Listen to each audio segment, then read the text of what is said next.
Support your school's booster club and get your business in front of thousands of potential customers. Talk about a win-win. Advertising packages start on this streaming station for less than $10 a game. Call 405-726-0835 or email adam@squirtle.com right now for more information.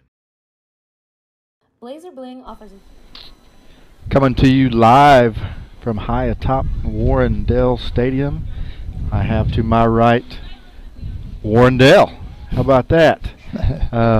Coach Dale, thank you for joining me. Thank you for having me. I wanted to give all Wolverines out there an opportunity to catch up with you and really hear, where things began with you. So let's start from the beginning. We were having a conversation just the other day. I didn't even know where we were at, but we were talking about your time. You graduated from Thomas, is that right? No, I actually graduated from Enid High School. Okay. We moved there my junior year from Thomas, so I spent my junior and senior year there. Went from a school the size of Garber to I think there were 650 in my class. Wow. So quite an adjustment for me personally. Wow. Okay. That would have to be quite an adjustment for sure. Yeah. So you played football at Enid High, or? No, I didn't. When I got there, I weighed probably about 130 pounds, and I just didn't think I could play. And interesting, not bragging on myself here, but we were in a PE class one day, and we were playing some flag football, and I made this kind of fancy catch, and the coach was one of the assistants on the staff at Enid High, and he goes, "Why didn't you come out for football?" So I kind of had some second thoughts about it then, but by that time it was well into my senior year. So I really honestly don't think I could have played at that level. I see. So, eventually you became a coach. Mm-hmm. What motivated you? What formed you into that, wanting to do that? Well, I think it started back down at Thomas. Even probably as young as the 8th grade. I would sit in our football coach, a guy named Joe Ross, who's a legend at Thomas. How many district games did Thomas win at one time? Something like 100. 100 in a row. Yeah, it's amazing. It's impossible. But anyway, he's taught woodworking, and so I took his class, and he'd sometimes put on the film. That was back in the day when you had 16 millimeter film, and we'd watch it, and I'd sit there and watch it with him, and I learned all their plays. And it's interesting, when I came to Garber, which was 1975, 5 years later I got involved in coaching football. And we played Thomas in a playoff game, probably 1982, 83, somewhere along in there. And he happened to be there. And I saw him, so I went up and talked to him, and he said, "Warren," he said, "I always knew you'd be a coach." I said, "How did you know that?" He said, "Well," he said, "you could recite all of our plays." He said, "You knew our plays better than some of our players knew them." He said, "I just knew you'd be a coach." And so I guess kind of like you and I, we can pick out kids maybe that we think, might be a coach someday. Yeah. So that probably was where I got started. And then when I was in college, I coached Little League football in Enid for several years, and basketball and even baseball. And just really liked it. Unfortunately, not unfortunately, but something different, my first job was coaching girls at Hunter, and I'd never coached girls before. And of course that was just totally different. The learning curve was pretty steep. That was 6-on-6 days. And then they closed, well, they didn't close Hunter down, but they consolidated with Pond Creek, and I didn't get offered a job over there. And the superintendent at Hunter at the time got the Garber job, and he offered me a job here. And I tell people he stayed 2 years, and I've stayed 40-something now. So 46 by my math. 46. Is amazing. Longevity in coaching is extremely difficult. It is. And when was the last time you were in the classroom? Oh, let's see. Last time I was in the classroom was probably 2015. So 40 years, basically, teaching and coaching. Obviously, you're our athletic director. You also take care of our field here, and it's why it's named after you. Baseball, softball. I mean, our outdoor facilities look incredible. I'm going to touch on that here in just a little bit, but 40 years, let's talk about that longevity factor. How does a guy stay somewhere 40 years in the classroom, coaching, teaching? What do you attribute that to? You know, I thought about that a lot over the years of why I've been able to stay here. I mean, there's been rocky roads. I mean, I'm not going to sit here and tell you that hasn't. It's all been smooth sailing. It hasn't. Most of it, yes. But there's been a time or two where things, were not the best. But I don't know. I think I just seem to fit in here in the community. My lifestyle, the way I try to live my life, I think fits with a lot of the way people believe here. Garber's still a pretty rock solid community. I mean, we have a lot of transfers and whatnot, but we still have that base group of people that have been here. And now there's kids in school who I coach their parents and their parents. So they would be the third generation. I won't coach them, of course, but I think of the Steinerts for one, and the Cinnamons is another one. But now the ones that I coached have kids or grandkids here. So I don't know. It's a unique perspective. That is. It's just, I mean, I've been blessed.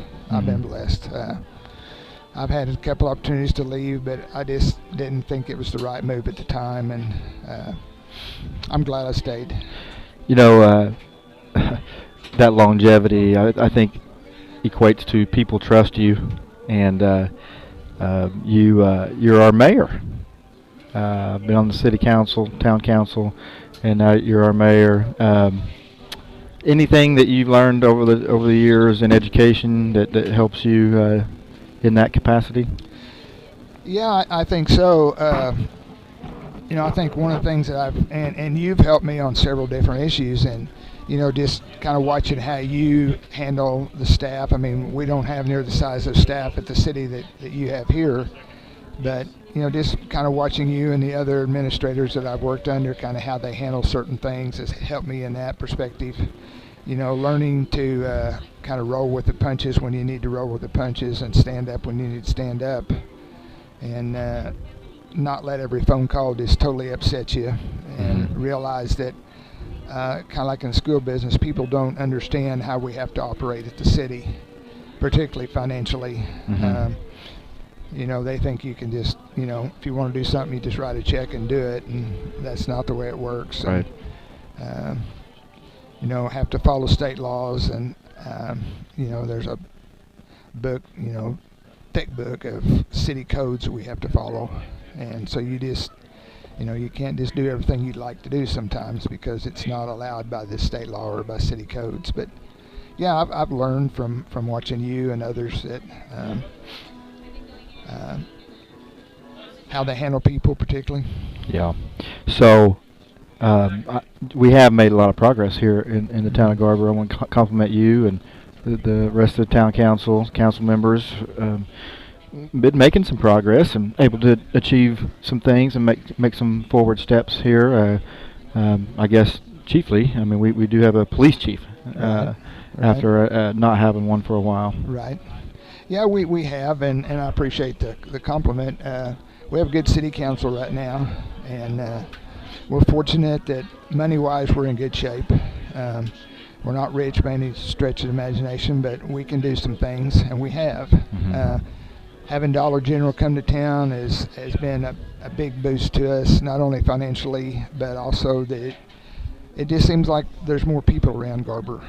People come from Billings, they come from Hunter, they come from Covington. They go to Dollar General, they may go across the street and eat at a cafe, they may come down to Jiffy Trip and get gas. May go to Blazer Bling. It just, I think it's just made a difference in the amount of traffic that we have through our businesses. So it's been real positive in that respect, and it's tough to attract businesses to Garber just because of our location to Enid. Yeah. So there's things that we'd like to do, but it just finding somebody to do it, somebody's willing to take a chance on putting a business in here is difficult. Yeah, it has to be big. We do have Dollar General. If they're successful, maybe it'll open somebody else's eyes. That's a possibility, yes. Yeah. Well, I sure like Dollar General being here. Sometimes I still forget that they're here. And, Yeah. oh my goodness, I gotta go to Enid and get some toothpaste. And someone will remind me, no, you can just go to Dollar General. Oh, Right. thank goodness. Yeah. That's been absolutely. so nice, just to save yourself those extra trips over to Enid. So Yeah. Yeah. I talked about the fields.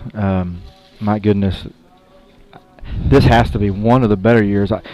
When I came here, of course, I've been in Enid since off and on since '98, and so I've known of you over the years, even before I came to Garber. And but I always heard how nice Garber's football grass was, and it's always been a source of pride for the community and for our teams.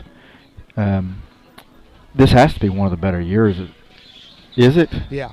Yeah, we, as you know, we did some different things this year and made some improvements to it, and it just has really improved the looks of the field, and I'm just really happy with the way it looks, and it takes a lot of money, and you and the board have been willing to step up and provide the needed resources that we need to have a field that looks like this. I'm just a part of it. It takes all phases of that to have a facility like this, and I enjoy doing it, and sometimes when it's 105 and I'm out there on the mower, I'm not necessarily enjoying it that much. But the dog days of summer for Warrendale definitely come around every year, and he's ready to get off that mower about right now, aren't you? Yeah, absolutely. So it just everything's kind of worked together to make it happen, because it's not just me. It's, like I said, you and the board, and being willing to, because as you well know, things are expensive to take care of a field. It's getting more expensive all the time. And of course, Jim Lamer, as well before me. I mean, he was always really proud of this facility as well. Right. With your perspective, just over the years, you came to Garber in '75. Can you talk a little bit about how much progress the school district has made? Oh my gosh. I'm just sitting there looking across the street. It doesn't look anything like it looked in 1975. Yeah. I mean, the base buildings are still there. The high school is, and the junior high are the base buildings that are still there, and the old gym.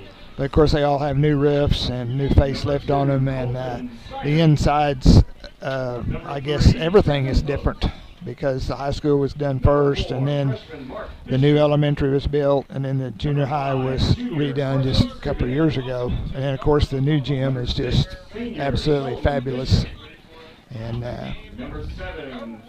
just a tremendous difference and improvement. When I first came here, we didn't have any air conditioning. I think maybe the elementary did. Okay. But other than that, there wasn't any air conditioning. We had box fans in our room, and just open the windows and hope the weather cooled off pretty soon. Well, it is amazing how nice our facilities are, and that's a thanks to past administrations and board, and then the support from the community to pass those bond issues just incrementally over time, and we keep making steps forward, and Right. We have some thoughts and ideas here coming up this year. The board will be deciding what direction exactly we're going to take here soon, so something for everybody to get on their mind as we get ready to go again. But it has been tremendous, the support that this community's had for the school, and Absolutely. because of that, our kids are the big winners, and also the nicer our school gets, the more likely we have kids that want to come back, Right. or that people want to come spend dollars, maybe build a house or rent a house here in Garber and spend dollars here in our community. Right. I think our school and the town really have to work hand in hand. Right. And I think one thing that is kind of amazes me is the number of Garber graduates that we have that are now teachers or staff people here. Yeah. I mean, there's quite a few of them, and that, to me, that just says, that they want to come back to a good place, and I think, and I don't say this lightly, but I think the staff that we have right now, all the way from our administration down through our support personnel, is as good as I've ever seen it. It's a good feeling walking up and down the hallways right now. It is. And I've been around, Pawhuska,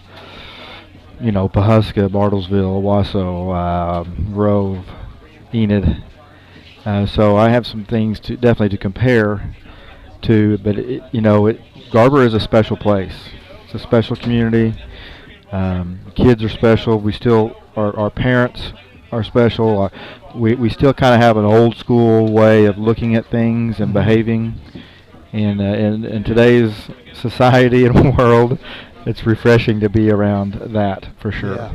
Yeah, absolutely. It really is. I feel the same way as you do. That, I just enjoy. I'm not at school as much, but I enjoy just coming into school and everybody's speaks to you and is friendly to you and says good morning or how you doing or whatever, and it just it's a great place to be employed. Hey, before we finish up, we talked to Teddy Bentz, and we're going to have a kind of a Teddy Coach Bentz appreciation night on October 22nd, and I want to try to get that word out as best I can. And so, you helped Coach Bentz. Yes, I did. What was it like being an assistant coach for Coach Bentz? Great experience. He and I had a good relationship, and we'd known each other for quite a few years before we started coaching together. But hey, Coach, I'm going to interrupt you. Okay. We're going to come back after a commercial break. Okay. We're going to go to commercial right now, and we'll finish up that thought about Coach Bentz and some coaching times here when we come back. Okay. Selection of trendy and affordable styles, providing customers with the best shopping experiences since 2016. Stop by the store and check out the new fall items, located at 408 Main Street, Garber, Oklahoma. You can also shop our website at blazerbling.com or over on the app, available on Apple and Google. We offer fast and free shipping on all orders over $50. Blazer Bling. Come and see us. It's no secret Pioneer Cellular cares about the students of our communities because we're in your communities with more retail locations than any other carrier in Western Oklahoma. It's no secret that we provide opportunities for students to learn remotely with distance learning plans and MiFi devices. We also help these schools live stream their games so family members across the country don't miss the action. We sponsor schools and colleges because your children deserve the best. Pioneer Cellular. It's no secret.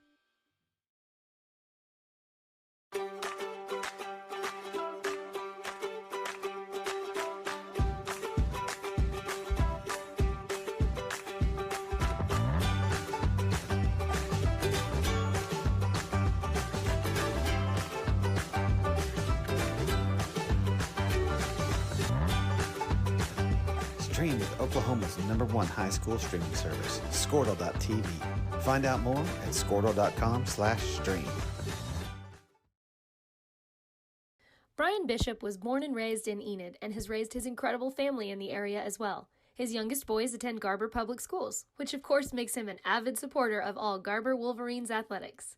In addition to his diverse background, Brian has been blessed to serve in ministry for most of his adult life as well.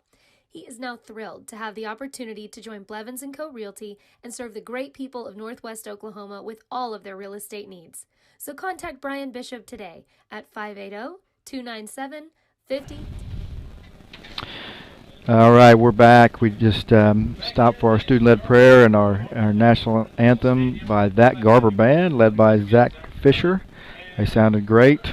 Coach, let's go back to you working with Coach Bentz and what that was like. Yeah, we started working together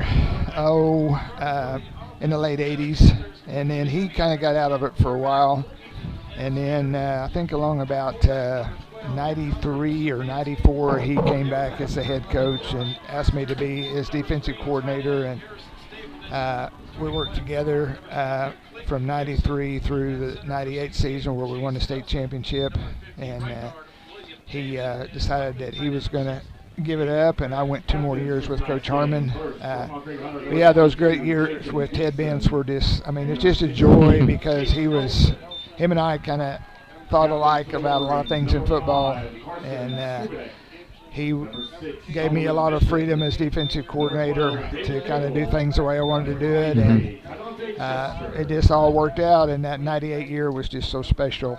I mean, we played a 6 overtime game at Surreal, 182-80, and a lot of people just said, well, after that, we knew you guys were going to win it because you were just destined to do it. But we had actually our easiest game in the playoffs was the state championship game. We won 34-16, and it never was close. Yeah. And this quarterfinals and semifinals were nail biters.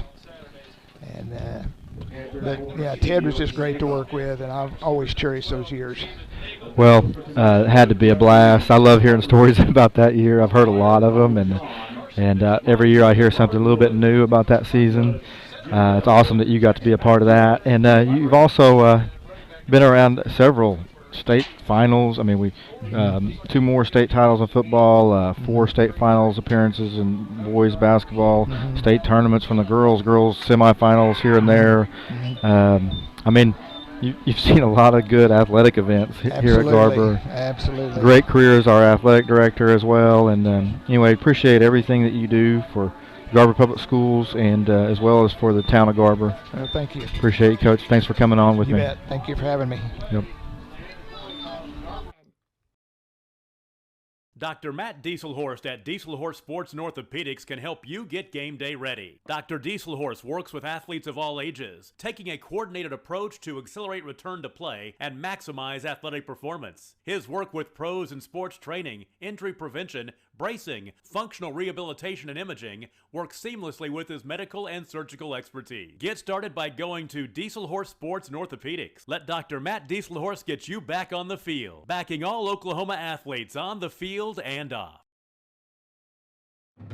Imagine a school with more than 26,000 enrollments per year, cultivating opportunities for students to develop new skills and gain industry-recognized certification. Now imagine a corporate training center that partners with more than 500 local businesses each year, providing a productive and prepared workforce for employers in Oklahoma through customized training.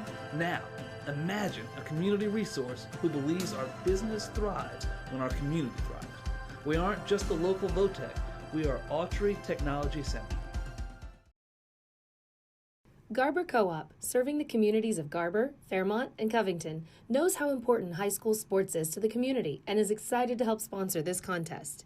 The Garber Co-op can help you with all of your grain, fertilizer, custom fertilized spread, feed, fuel, and propane needs.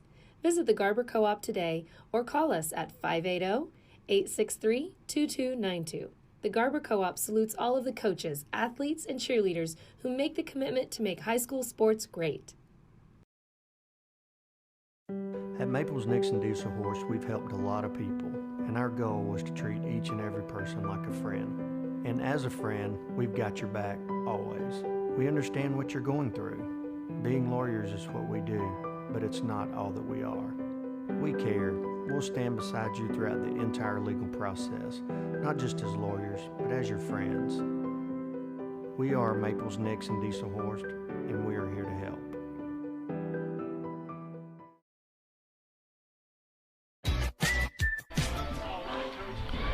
Fletcher Reed here with Will Jones alongside me. Welcome to Garber Wolverines TV. We are excited for a home matchup with our Garber Wolverines facing the Pond Creek Hunter Panthers. Just kind of quickly going through win-loss record. Pond Creek comes to Garber with a 3-1 record with wins over Sharon Mutual, DCLA, and Medford, and one loss, 56-32 to Maud.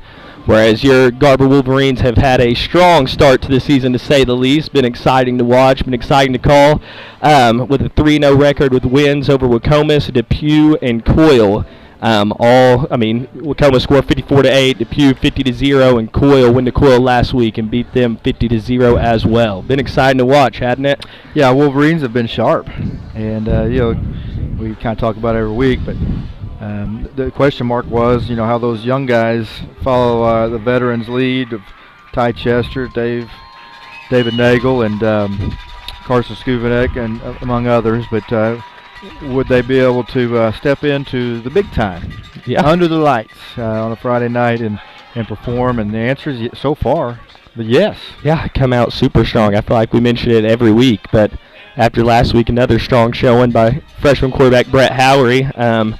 Brings his total through the first 3 games. He's thrown for 416 yards and 5 touchdowns. So definitely does not look like a freshman through his first 3 starts. Yeah, high completion percentage too. Not sure what that is, but it's really good. He's been really efficient, and he's pulling the trigger, and he's doing really well at it. Yeah. So also going along with him, running back Ty Chester, we can't mention him enough. He's run for 305 yards so far this season, 9 touchdowns. I decided to get the calculator out, do the math. He is averaging just under 10 yards per carry through the first 3 games. So that's pretty good, pretty good average. I think Ty is kind of the security blanket for us. Everybody knows he's standing behind him. He's a good guy to have that. Have standing behind him. Oh yes, no doubt. And so he gives everybody a lot of confidence. And so well, it looks like. Go. Yep, here we go. So.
Stapleton, and he took a shot.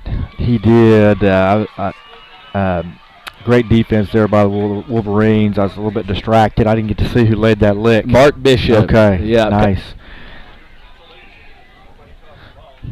So after the incompletion, 2nd and 10 for the Panthers. Going through some of the defensive guys for the Garber Wolverines, we have Carson Skuvanek at the linebacker position leading the Wolverines in tackles. He has 33 tackles so far this season. Got a guy motion in the gun, and we have a flag on the play from behind. Okay. We had some technical difficulties there, and deep kickoff happened. We pinned them deep here, and on the next play, Mark Bishop laid a lick. I'm not sure if you guys all caught that, but right now Pond Creek's working behind the chains. So. Yeah, after 2nd down, there's a penalty, backed him up 5 yards. So it's 2nd down and 15 for the Panthers. As they break the huddle, it looks like quarterback number 10, Ethan Insminger, will be alone in the gun. Out wide right is number 6, Caden Craig. Rolls out to the left side. Looks like he's going to run it. Wrapped up there. Looks like by David Nagel. Brings him down for about a gain of 5. So the Insminger kid, he plays basketball as well. I remember him from last year. He's sneaky athletic. He really is kind of explosive. He jumps well. I don't know how fast he is necessarily. He looked okay there, but he's a solid athlete with some explosiveness here and there. So we have a 3rd down, and it looks like about 7 here for the Panthers. So first chance for Coach Trenton Harmon's defense to get off the field with a 3-and-out to start the game. Insminger alone in the gun. Got a twins right, twins left formation, so he's solo in the gun. There's a snap, rolls out right this time. Looks like he has an option of run or pass. And almost sneaks away, but looks like Carson Skuvanek brings him down. It'll be 4th and short. Yep, 4th and about 3. Yep, 4th and about 3 yards. Be interesting to see how brave Coach Kerr is tonight. Obviously a great coach. Won a couple titles up there, and a lot of respect for him and the job he does for sure. Looks like they're going to go for it based off the play call from the sideline as they break the huddle. They hustle the line this time. Insminger is in the gun with number 12, Connor Supansky, to his left. There's snap looking to throw. Throws it out to number 3 on a little out route. Harrison Stapleton for a gain of about 5 yards and a Panther first down. Interesting play call there. That says that they trust him putting the ball in there in a crucial situation for sure. It was a safe throw. Safe throw, yeah. Kind of caught us to the outside. Ty was in coverage over there, but just couldn't get to him in time. So 1st and 10 for the Panthers. In the gun, Insminger in the gun. We still have Supansky to his right. We have number 4 in motion. Handoff to number 4, Ashton Banks, as he gets to the outside. There's a flag on the play as David Nagel shoves it out of bounds. It's going to be some sort of illegal block, I would have to say. Yeah. Holding call on the play, so negate the positive yardage. The Panthers will be backing up.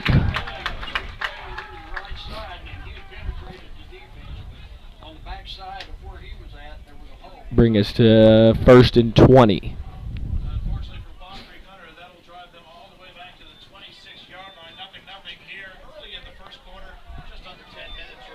Now behind the chains here. Hopefully Garber Wolverines can get some pressure right here and stay on them. They were able to kind of get through that the last set of downs, and hopefully we could take advantage of them being here we are, 1st and 20. 1st and 20. Yeah. So now we have number 23, Cole Mitchell, in the backfield for the Panthers. Shotgun formation. Handoff to Mitchell, trying to get to the left side. Got about a gain of 2 yards. 2 Wolverines in on the tackle. Can't tell. Look like Solomon Bishop and David Nagel in on the tackle.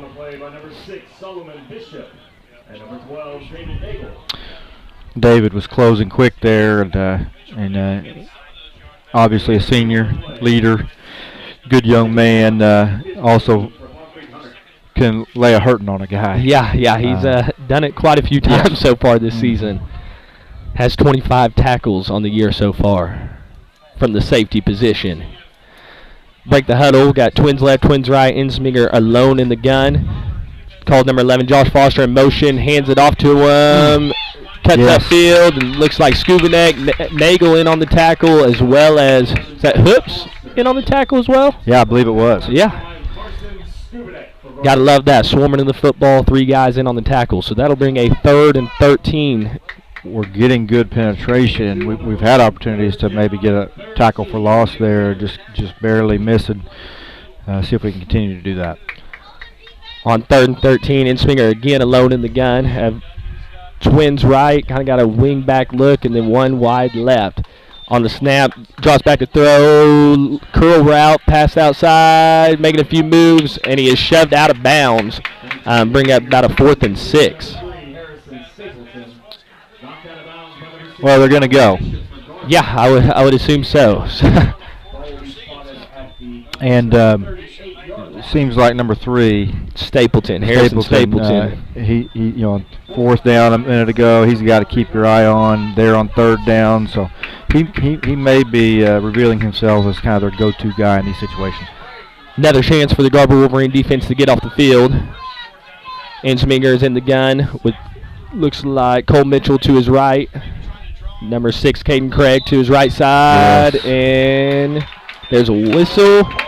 Timeout. Looks like there's been a timeout called on the field. So yeah, good discipline there by the Wolverines, not jump offside. Yeah, just wanted to kind of try to get us the jump. So good discipline, like you said. We'll take a short break, and when we get back on Garber Wolverines TV, it'll be 4th and 6.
Caden Craig to sneak behind us on that one. So after the 4th down conversion, it'll be 1st and 10. We are in Garber territory now inside the 30-yard line. They break the huddle quick. Same formation with Ensminger alone in the gun. There's the snap. Kind of bobbles it for a second. Rolls out to the right side. Hit looked like over there by Domingo Ramirez. Carson Skuvanek. A few Wolverines in on the tackle.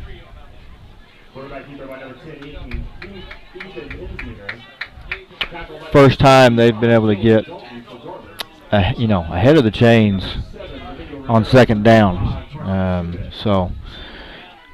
See if the defense will stiffen up here. 2nd down and 7 as Ensminger comes from the sideline to bring his play to the huddle. Comes out, Ensminger is in the gun with 23, Cole Mitchell to his left side. There's a snap, drops back to pass, looking towards number 3, and great sack there, good sack. Away. Nice rush there by number 84, Seth Smith. That was a great rush of the quarterback there. Just came around that right end.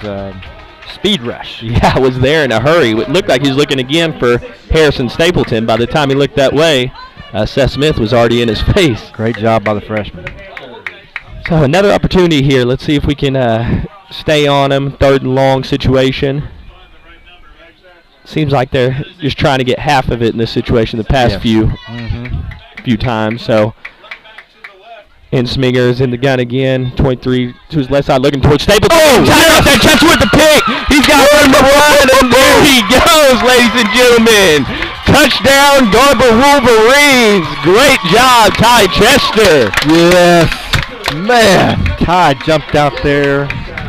He read the play the whole way. Oh, yeah. They got us on that out route earlier, but you may fool Ty once, but you're not going to fool him twice on that. No, he just great play by the senior, great instincts, and nobody's going to catch him from behind. No. So after the pick 6, that will bring the score 6-0 as we see the Wolverine offense come on the field for the first time tonight on a 2-point conversion with Carson Bishop as the tailback. David Nagel in the slot. Hand off to Carson Bishop, and he goes untouched into the end zone for the 2-point conversion. So now the score, Garber Wolverines is up 8-0. Great play again by Ty Chester with the pick 6. Exciting, but we'll take a quick break and be back.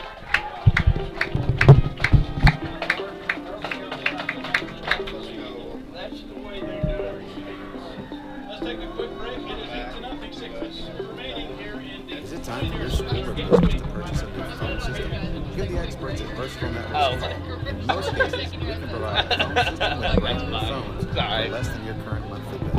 Call us for a free quote today. Allegiant Marketing Group produces inbound lead generation for our clients through integrated traditional and digital. Welcome back to Garber Wolverines TV as the score is now 8-0 in favor of the Wolverines after the Ty Chester pick 6. Great play again by Ty, and really good possession there by the defense. We had them 4th down twice. They were able to convert. Defense really, though, kind of had them where they wanted during that whole possession. On the 3rd and long opportunity. Yes, that's too much pressure for an offense. You're going to finally make a mistake. Yeah, and that's what happened. Great play and great possession by the Garber defense. Yep, felt like the crowd got into it after a few key 4th downs. It kind of hadn't gotten loud up to that point. Yes. And then a play like that will get the Wolverine faithful on their feet. Oh, for sure, for sure. So here we go. Domingo fakes the kick. David Nagel with the pooch kick towards the sideline. Barely goes out of bounds. That's the first time he's missed on one. Yeah, he usually puts it right on the money. And, it's still such a hard thing to do. And he's been so good at it. It's kind of one of those deals you kind of do for one of those. After the flag, Pond Creek will take over. It'll be 1st and 10 at the 46, 47-yard line. I was watching the Laverne game and Pioneer game last night.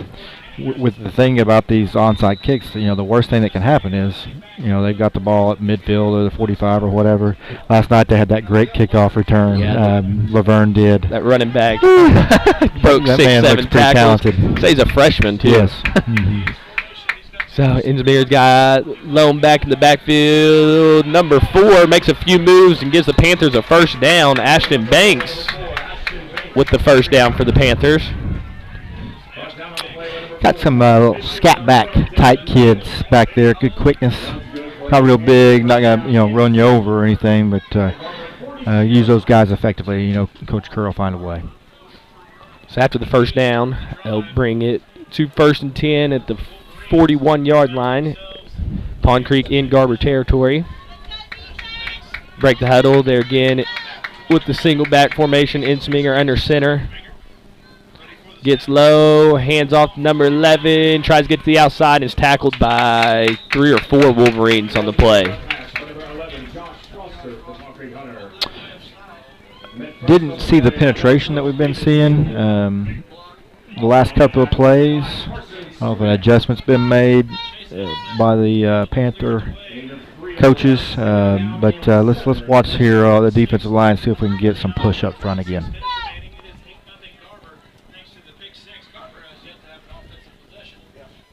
Break the huddle. It looks like Insminger will again be under center.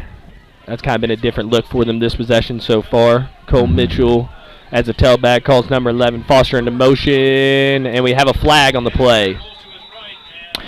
And there was some push. Yeah. 57. Jackson Weibling manhandled the center on that play. You ask and you shall receive sometimes, I guess. Mm-hmm.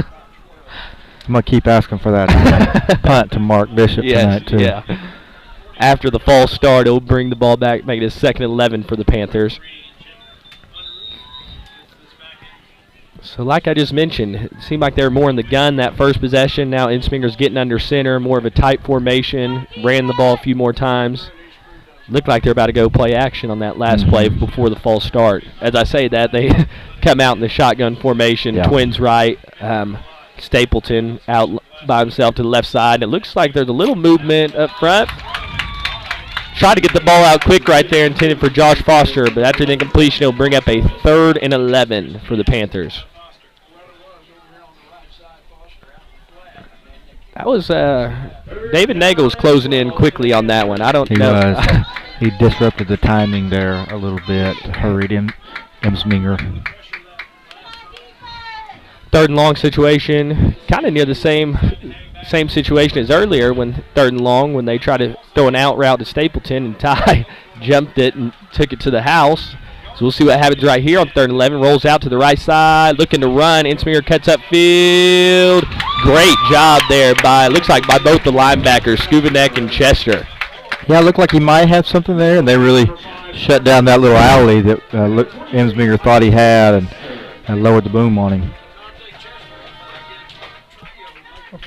4th and 10 in Garber territory. I would assume they're probably going to go for it after trying to go for it 2 times on their first possession in their own territory, don't you think? Yeah, you'd have to think here.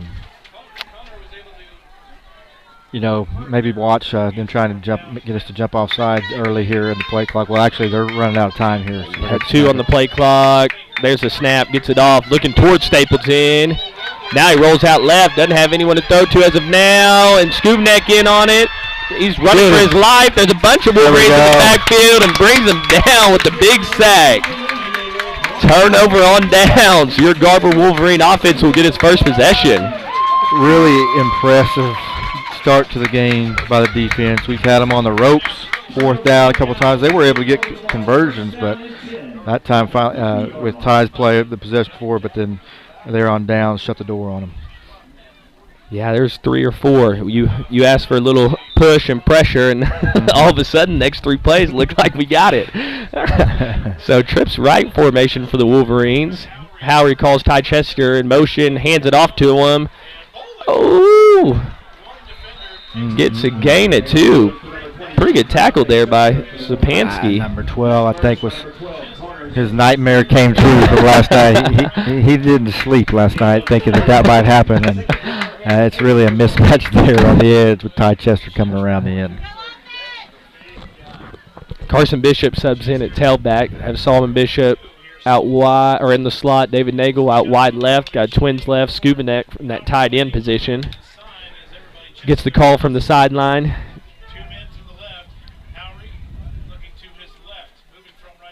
There's a snap, drops back to pass. Quick pass to Skubanek across the middle for the Garber Wolverine first down. Wow.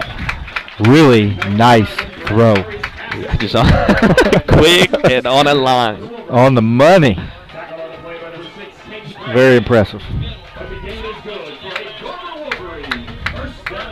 Quickly back to the ball. Got trips right. Howery in the gun, looks to the right side towards Nagel, Bishop.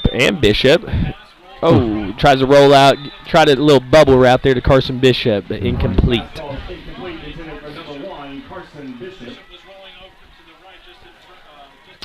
Number 32, Blazer, enters the game.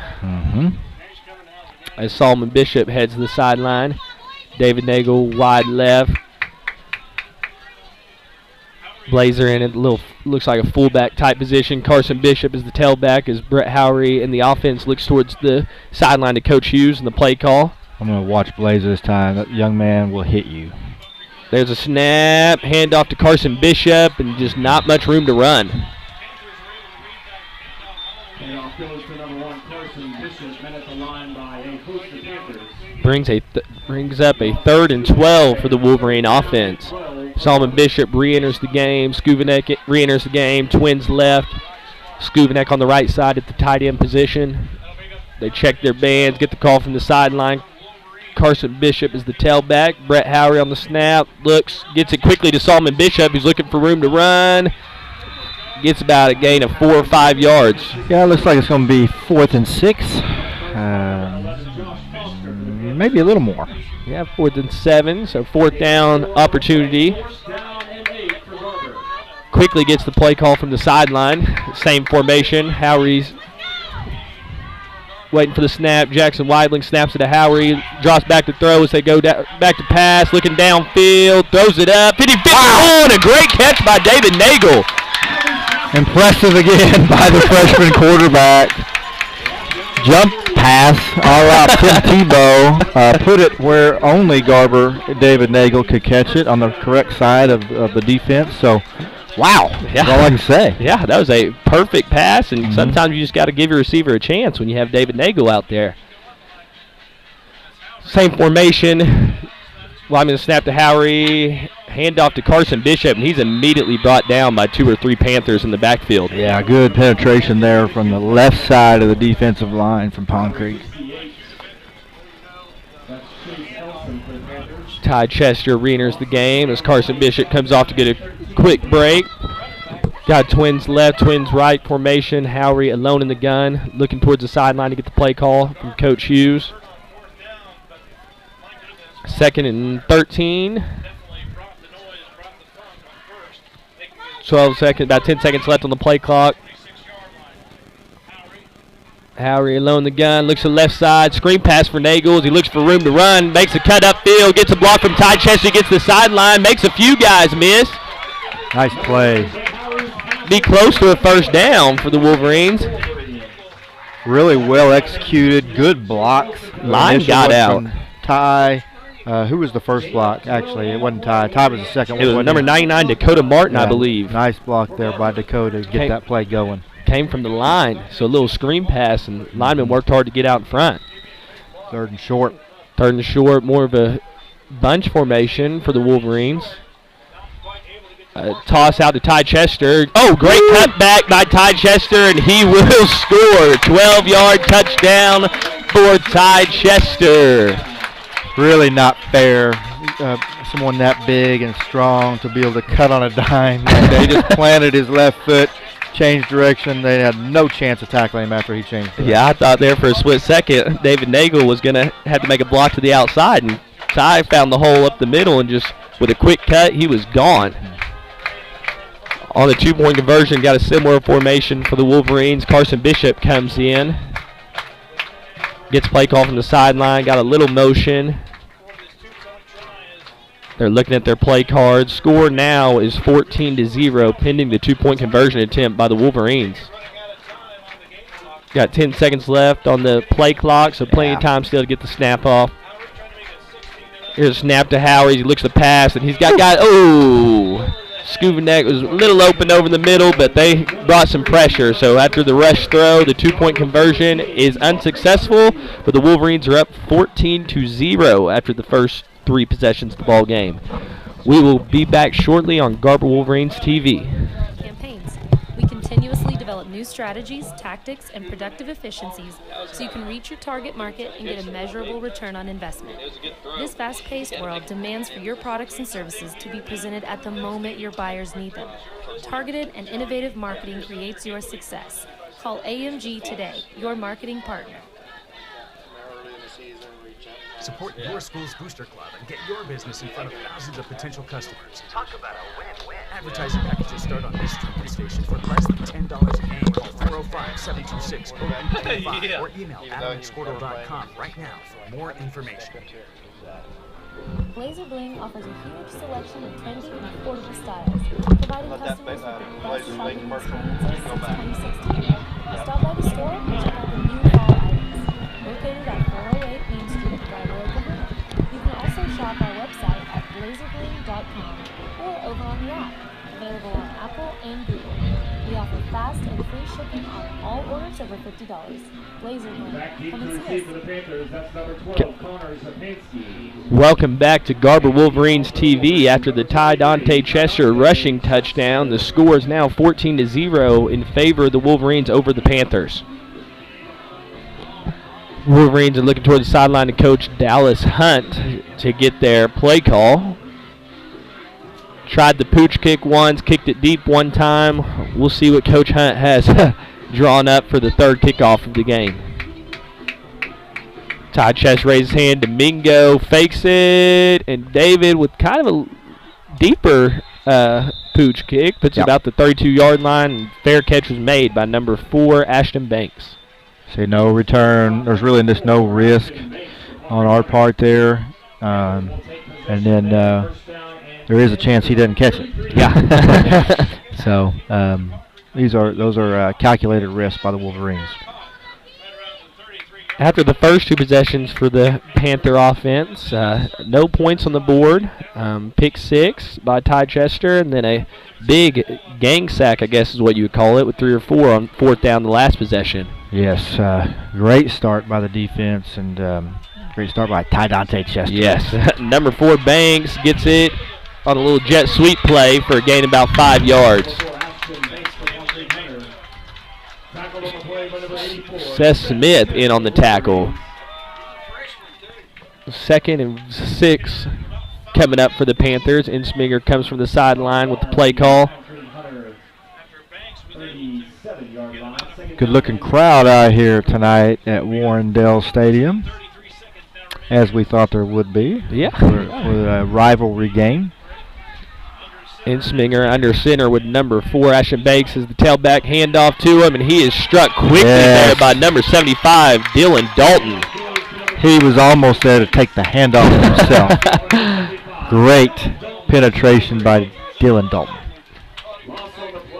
Looks like the Panthers have decided to let the first quarter time roll off the clock. So after the first quarter, your Garber Wolverines are up 14-0 over the Pond Creek Panthers. We'll be back shortly after a quick break. It's no secret Pioneer Cellular cares about the students of our communities because we're in your communities with more retail locations than any other carrier in western Oklahoma. It's no secret that we provide opportunities for students to learn remotely with distance learning plans and MiFi devices. We also help these schools live stream their games so family members across the country don't miss the action. We sponsor schools and colleges because your children deserve the best. Pioneer Cellular. It's no secret. What's happening? Your mic's muted when you come back on.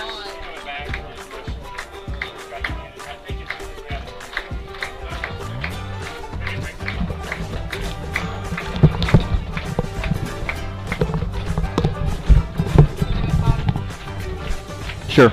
You ready? Stream with Oklahoma's #1 high school streaming service, Squirtle.tv. Find out more at squirtle.com/. Welcome back to Garber Wolverines TV. As the first quarter came to a close, second quarter is about to begin. The Garber Wolverines are up 14-0 over the Pond Creek Hunter Panthers. Off to a good start here, Fletcher Reed. Yes, yeah. This is the first real test. A really well-coached team across the field from us. And kids got pride over there. And to finish that first quarter up 14-0, I think bodes well to where this team is at this point in the season. Yeah, it's good to see in a rivalry. Them rolling in the right direction to start. Insminger drops back to pass, looking downfield, throws it up deep, and Mark Bishop in on the pass, bats it down for an incompletion. Really good coverage there by Mark. Was there step for step the whole time and was able to break up the play.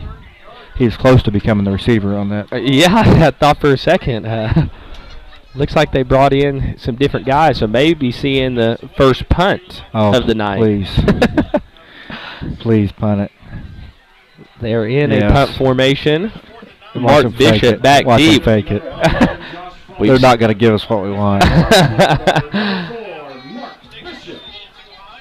Penalty flag. Go get it, Mark. Backs away from it, and Stapleton downs it. Smart. Yeah, I was saying go get it just because I'm being selfish. I just want to watch it, but good decision by him. Just let the ball go. But a flag at the beginning of the play. False start by the Panthers. See what Coach Hughes wants to do here. Go ahead and take the ball, or make him do it again. Again, I'm just being a fan here. We've seen, 2 punt returns? I don't even know if it's been 2. I think it's been 2. One was called back that Mark brought back, and then one was a 50-yard touchdown. Just for I want to be entertained. So selfishly, I'm loving this call by Coach Hughes to accept that penalty.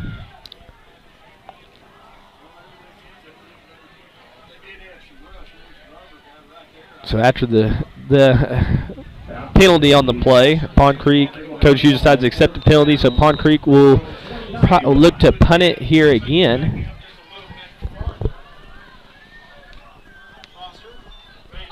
A lot of Wolverines on the line of scrimmage. There's a snap, and the punt is off towards our sideline.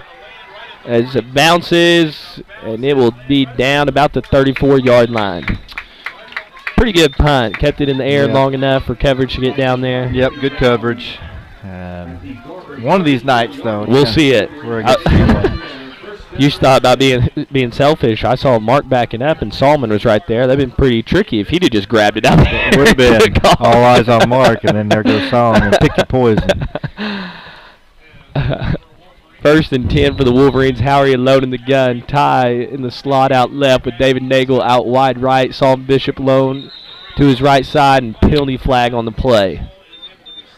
False start by the Wolverines. So back it up, try again. 1st and 15 to get this possession started. Did you notice what happened there? I really couldn't tell. I couldn't tell. I was watching Ty in motion, so I didn't have my eyes on the line of scrimmage. I didn't notice anything that jumped out at me there, but Jim Unruh, our white hat, good man, does a great job in his duties as official. Howery alone in the gun. Looks at the snap, gets out quick to Salmon Bishop, got one to miss, and he gets to the sideline, and look at the speed, here he goes! And gone! You are not going to catch Salmon Bishop. Get it to him quick and watch him run. Touchdown, Garber. Woo! 70-yarder right there. Just saw a streak down the sideline after we had the first guy miss. That's exciting. Yeah. Fun to watch. Good stuff by the Wolverines. Touchdown pass for Brett Howery. And how many touchdowns Solomon got now on the season? That'll be his 2nd touchdown. Has had quite a few 2-point conversions, but his 2nd touchdown on the year. Yeah, that was a nice play. Snap to Howery, hand off Ty Chester, and untouched into the end zone to make the score 22-0. So great great start to the second quarter. Get them off the field quickly after 2 plays, and then get a quick little pass to Solomon Bishop with 1 man to beat. We'll take that matchup. What's awesome about that is, you make a coach, which it was a good call. I'm not saying he's not smart. He is smart, but makes the coach look really good. When you have playmakers like that, you can take a safe play, high percentage completion into how many yards was that? A little under 70, so probably 68 yards. 68-yard touchdown, just like that. Blink of an eye. Yep, pretty awesome. We've watched Solomon Bishop enough this year. I mean, right when the pass was made, I was already saying 1 man to beat, because I knew if he got past that one, nobody was catching him. Yeah, good stuff. I love that. Love that. Playmakers. Playmakers. Yes. Fun to watch. Got quite a few out there.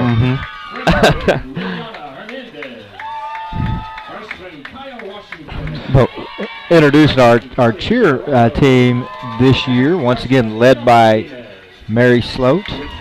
Does all kinds of duties. She's also our homecoming coordinator.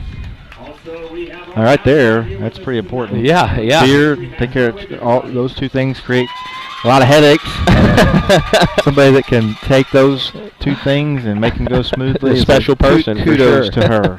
Yeah, and all the things she does at GPS.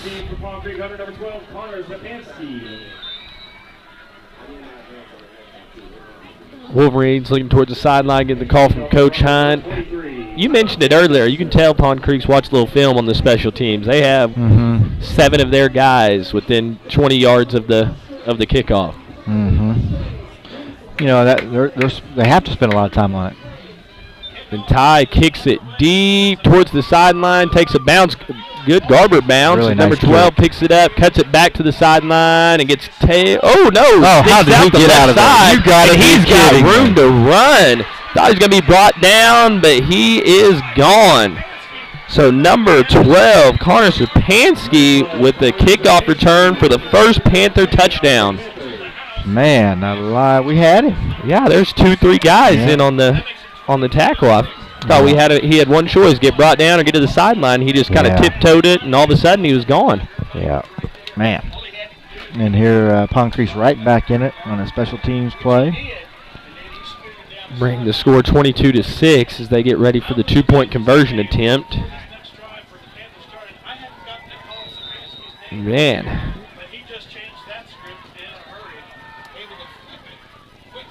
They break the huddle. It got a weird formation. Line is pretty spread out. Got twins led. Here comes the option to the right side, and Solomon. Oh, a late pitch on the play, and did he get in? Amazing. He did. 23, Cole Mitchell, a late pitch on the option. They get in. So after the 2-point conversion is successful for the Panthers, Garber is up 22-8. Well, Coach Kerr must be living right over there. We had him bottled up. There's no way he gets out. Somehow he gets out. How that play, dead to rights. It's over. And fortunate to complete a pitch. Risky play, and they get 2 points out of the deal. So, like I said, I think Pond Creek's living right in the last couple minutes. got a few plays that just kind of went in their favor right there. Man, that's kind of we mentioned. I mean, great kick there by Ty Chester. Just kind of snuck out, but. After the kickoff return was taken back for a touchdown, we will take a quick break and be back after the commercials.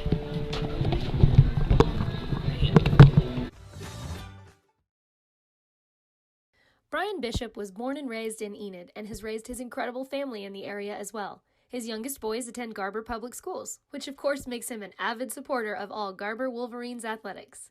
In addition to his diverse background, Brian has been blessed to serve in ministry for most of his adult life as well. He is now thrilled to have the opportunity to join Blevins & Co. Realty and serve the great people of Northwest Oklahoma with all of their real estate needs. So contact Brian Bishop today at 580-297-5010. Dr. Matt Diesel.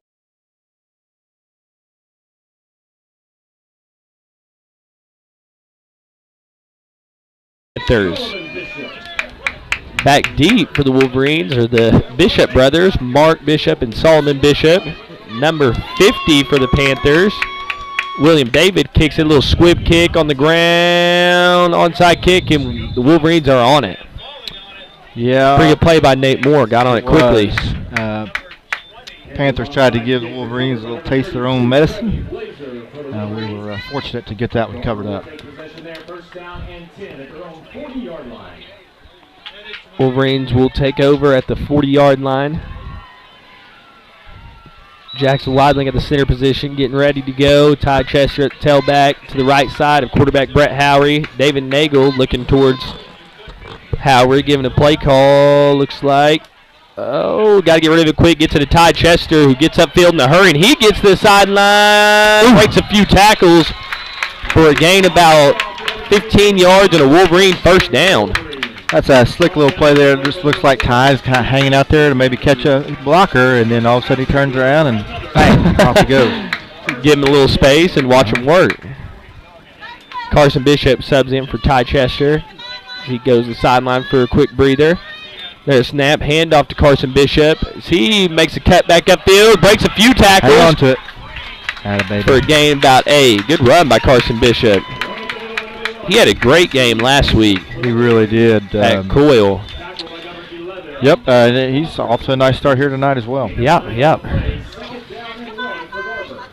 Second down and 1. Howery's in the gun. David Nagel wide right. Pulls it this time. Fakes it to Bishop and just trying to find room to run. Looks like he's trying to get to the sideline. Number 22, Clayton Gibson, puts a pretty good hit on him. He did. Really swung him and kind of spiked him on top of his head there. Didn't really like the looks of that, but Mr. Howery bounced right up.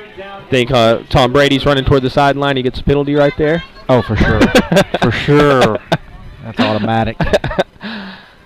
Howery in the gun. Carson Bishop to his right. Nagel wide right at the receiver position. Solomon Bishop wide left. Skubanek at the tight end position. Gets upended, but gets the first down before. Skubanek been a really... Yeah, way to hold on to it there by Carson Skubanek. That's tough. Just turns around and the guy at his feet cutting. Quickly to the ball. Coach Hughes offense gets to it. Hand off to Carson Bishop as he's looking for a hole. Cuts upfield and gets what he can for about a gain of 2-3 yards. Looked like Pond Creek was trying to get a timeout called as we put a little bit of... Coach Hughes starting to turn it up a little bit, the tempo. So quickly the ball again for the Wolverines. Same formation. Got Solomon Bishop in motion. Pass out to Carson Bishop, and he's got a little room and gets positive yardage. Looks like a Wolverine first down. Close to it. Yes, sir. Wolverine first down. Nice job there by Carson Bishop again. Ty Chester re-enters the game at the tailback position for the Wolverines. Hand off to Ty Chester. He's got room to run up the middle. Makes a few miss. Oh! Stapleton maybe got a shoestring right there. Tripped him up. See if we stick with the tempo. Been working so far. Yes, quickly to the ball again for the Wolverines. I really like it. Checks the play card. Looks left. Chester with the handoff, gets stuck at the line. No, breaks a tackle. Great 2 cuts and is in the end zone for his second rushing touchdown of the game. That's the thing. There really wasn't anything there. That was just Ty being Ty. Bottled up. Big, athletic, tough. Turns something out of nothing. Great play by the senior Ty Chester. Yeah, looked like he was going to be maybe brought down in the backfield line of scrimmage. Breaks that. A few juke moves in the middle, and all of a sudden he's in the end zone. 22, Clayton Gibson. He's the one that laid the lick on Howery there. But just a little different entity when you run into Ty Chester. On the 2-point conversion, Howery passes it. Looks like intended for Solomon Bishop and just falls to the ground, incomplete. So after the Ty Chester touchdown, the Wolverines are up 28-8. We will take a quick break and be back. Diesel Horse Sports Orthopedics can help you get game day ready. Dr. Dieselhorst works with athletes of all ages, taking a coordinated approach to accelerate return to play and maximize athletic performance. His work with pros in sports training, injury prevention, bracing, functional rehabilitation, and imaging works seamlessly with his medical and surgical expertise. Get started by going to Dieselhorst Sports and Orthopedics. Let Dr. Matt Dieselhorst get you back on the field, backing all Oklahoma athletes on the field and off. Imagine a school with more than 26,000 enrollments per year, cultivating opportunities for students to develop new skills and gain industry-recognized certification. Now imagine a corporate training center that partners with more than 500 local businesses each year, providing a productive and prepared workforce for employers in Oklahoma through customized training. Now imagine a community resource who believes our business thrives when our community thrives. We aren't just the local Botec, we are Autry Technology Center. Garber Co-op, serving the communities of Garber, Fairmont, and Covington, knows how important high school sports is to the community and is excited to help sponsor this contest. The Garber Co-op can help you with all of your green.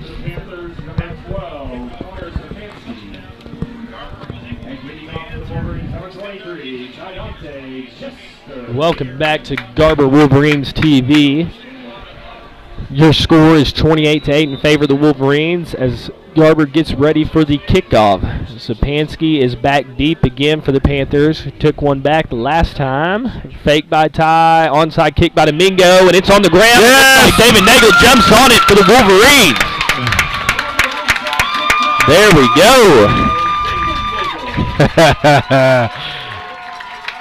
Love it. That evens things out on kickoff time. A little if we score here, don't you think? Yeah. You knew it was just a matter of time until we got one of those bounces in our favor right there. Absolutely right.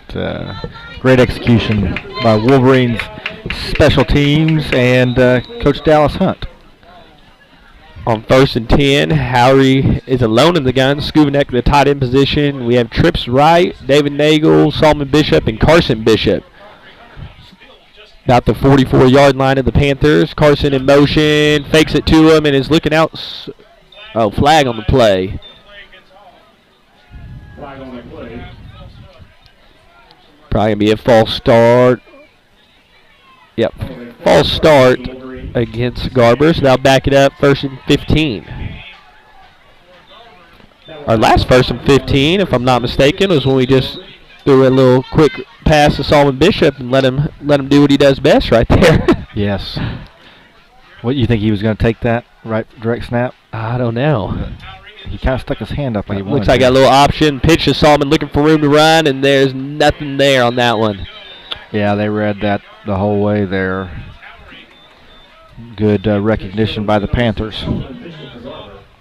Behind the chains a little bit. 2nd and 18. Twins left. David Nagel out wide left. Solomon in the slot position. Drop back pass by Howry, alone the gun. Little jump pass again across the middle to Skubanek. You know, we mentioned the Mahomes thing where Howry changed his arm angle there. You know, he realized he had to kind of speed things up there that time. But, you know, there's that little window that Skubanek was open and changed his motion again there just to hurry things up.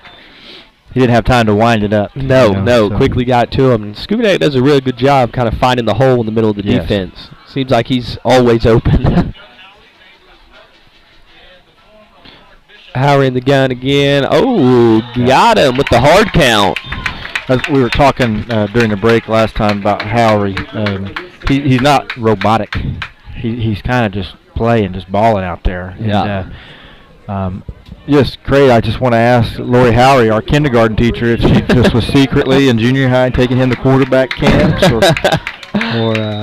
if Tommy is really a quarterback guru that was working on the backyard. I need to have that visit with her. Yeah, it was a great feel for a freshman. Mm-hmm. Howry in the gun. Carson Bishop at the tailback. Handoff. And number 50 came screaming off the end. William David makes the play in the backfield. Carson Bishop for the Wolverines. And that's first by number 50, William David of the Panthers. 50. William David. Packs a little pop to him. He's a junior. Yeah. 2nd down and 11. 2nd and 11. No, sophomore. Oh, they're 250s. No, he's a junior. For some reason they have 250s in the program.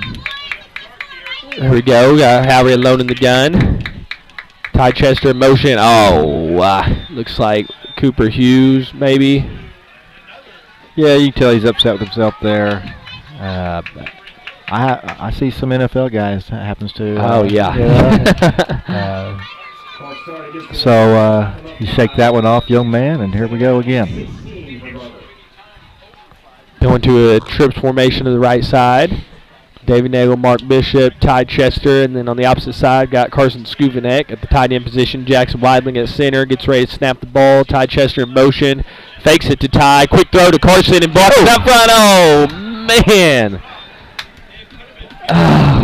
Yeah, that play had some potential, and I think Carson knew that. Yeah. You know, and he started to run. He saw that green grass and just didn't quite get it tucked in, but he'll have another opportunity here in a minute.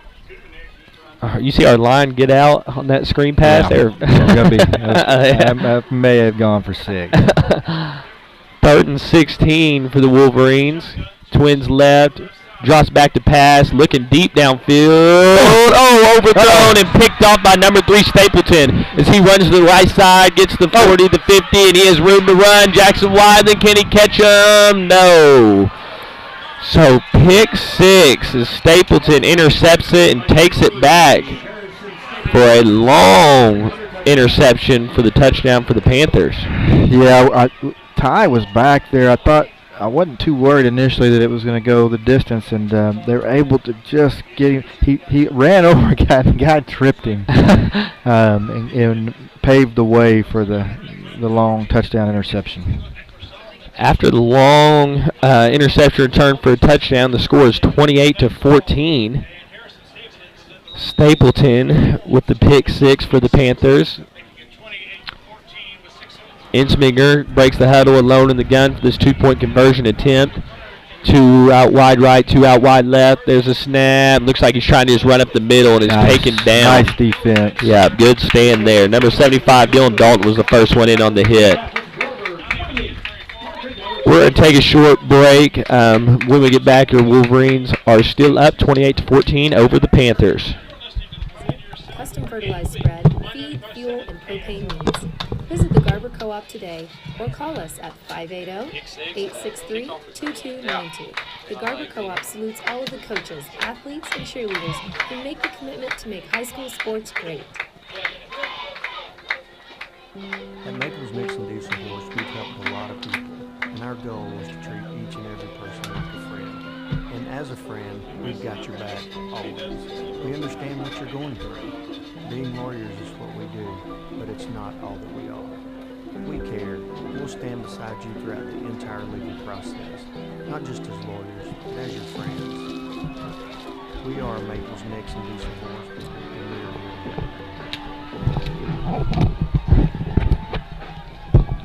Fired up, get back on. Yep. Welcome back to Garber Wolverines TV. Fletcher Reed here with Will Jones sitting to my left as we bring you some Garber Wolverines football here on a Friday night at Warrendale Stadium. Man, football's going to be a weird game. Yeah. You know, they've generated very little offense, really. And so you think, oh, we're just blowing them out, right? Yeah. And, it feels that way. Look at the scoreboard, 28-14, long touchdown run on a kickoff return, and then pick 6 long. Just 2 lightning rod type plays, and right back in the game again.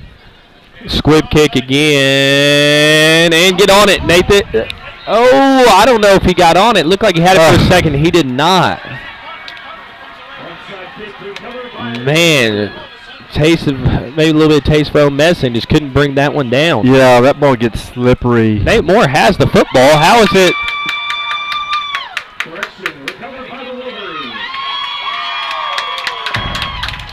A little bit of confusion here as the referees are saying it's Pond Creek football, but Nate Moore ended up with the football at beneath the pile. Well, that just gives me nightmares, a flashback to OU Oregon. And Alan Patrick came out of the pile with the ball, and they're pointing Oregon's ball back when Adrian Peterson was playing for OU. I don't like that flashback. Big hit there by Ty Chester. As number 11, Josh Foster, goes for a gain about 5. Big possession here for the Garber Wolverine defense. Kind of seems like Pond Creek maybe he's gained a little bit of momentum, got the onside kick. See if we can get things rolling back in our direction. And like just kind of going back to that point we were making, coming out of that break, it just crazy game. We're dominating and they have a chance to cut this thing to a one-score game. Number 11, Foster at the tailback position. Have Insminger pitch out of Foster, and he bobbles it. It's on the ground. He picks it back up, and he's still getting to the right side. Goodness gracious. Feels like we had several chances to cut him down. Got back to the line of scrimmage, though, so bring down a third down to about 6. Loss of 1 on the play, 3rd down and 6 for Pond Creek Hunter. Big 3rd down here. Let's see if we can. This is where you need to beg for some pressure right here, right? Yeah, we just ask for it. I mean, we need some penetration here. Yeah, there we go. The play. They've had some difficult times kind of handling the ball cleanly. Yeah, a few bobbles. Just Insminger in the gun. Looks like a little option as he cuts up field. He's getting back out. He breaks a few tackles. Trying to get to the left side as Ty Chester jumps on his back. Yeah. But that'll give the Panthers a 1st down. Yeah, Mark, they kind of put Mark in the spin cycle there. He was changing directions. He did a great job. A lesser athlete wouldn't have been able to keep him in front of him there. And then Ty came in and cleaned him up. Yeah, did not let him get to the outside, or that could have been 6 for the Panthers. Funneled him back to the middle where Ty could make the play.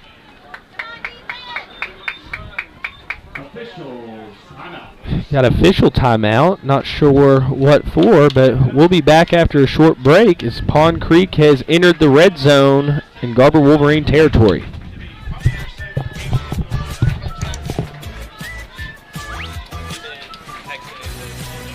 Weibling's doing it.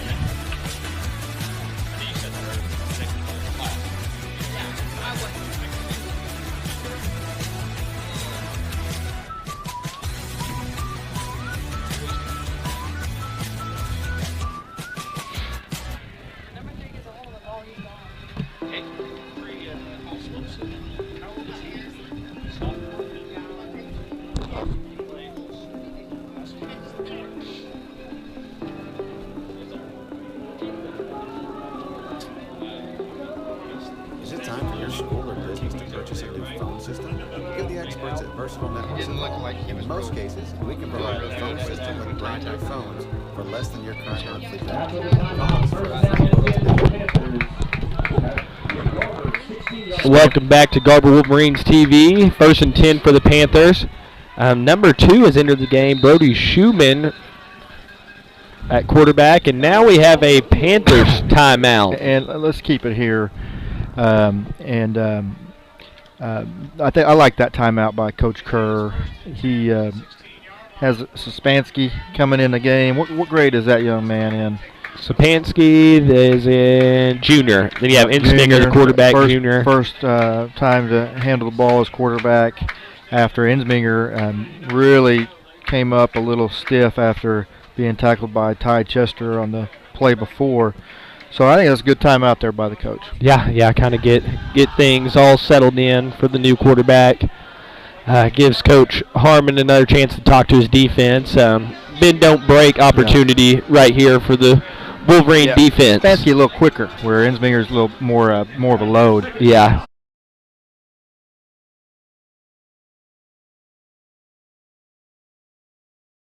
Brody Schumann is actually the quarterback freshman for the Panthers.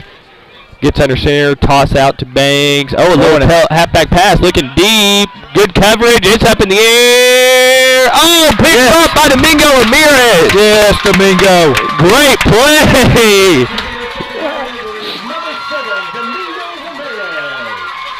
Little trickery out of the timeout. You can tell Garber Wolverines sideline is fired up.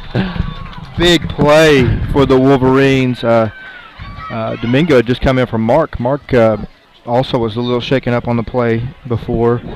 And that's what good teams do. Guys step up. Yeah. Great play by the freshman Domingo. High point of the football and brought it down. So big time interception.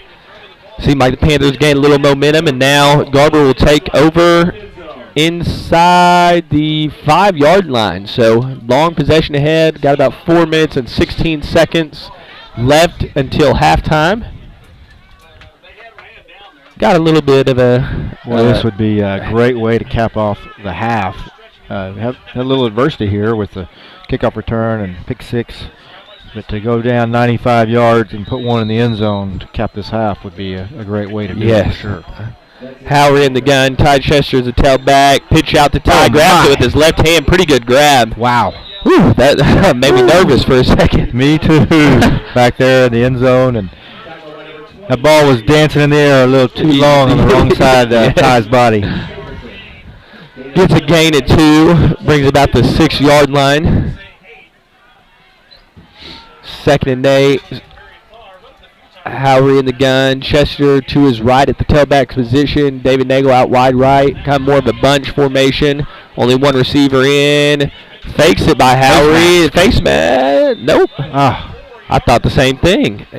Looked like he grabbed him pretty high there.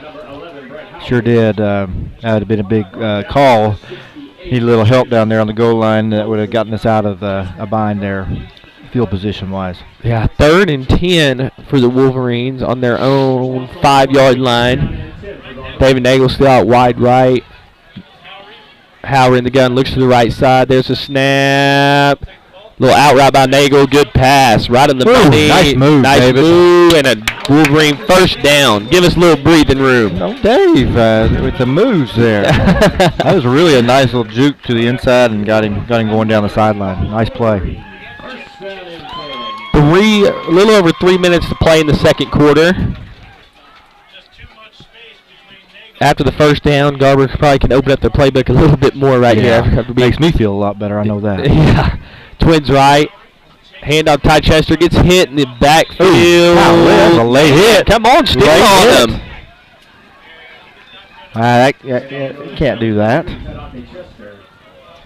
Somebody gets hurt. Yeah. Number 22, Clayton Gibson, was the first to hit him, but I couldn't tell who was on top after the play. Yeah, they just dove on him after he'd already been down.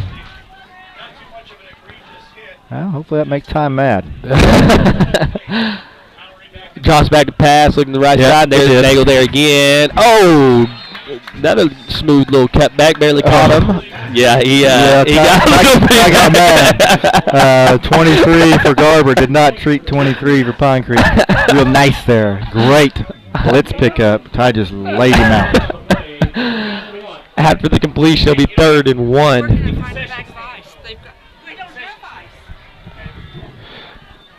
Find Jamie Davis. Jamie Davis.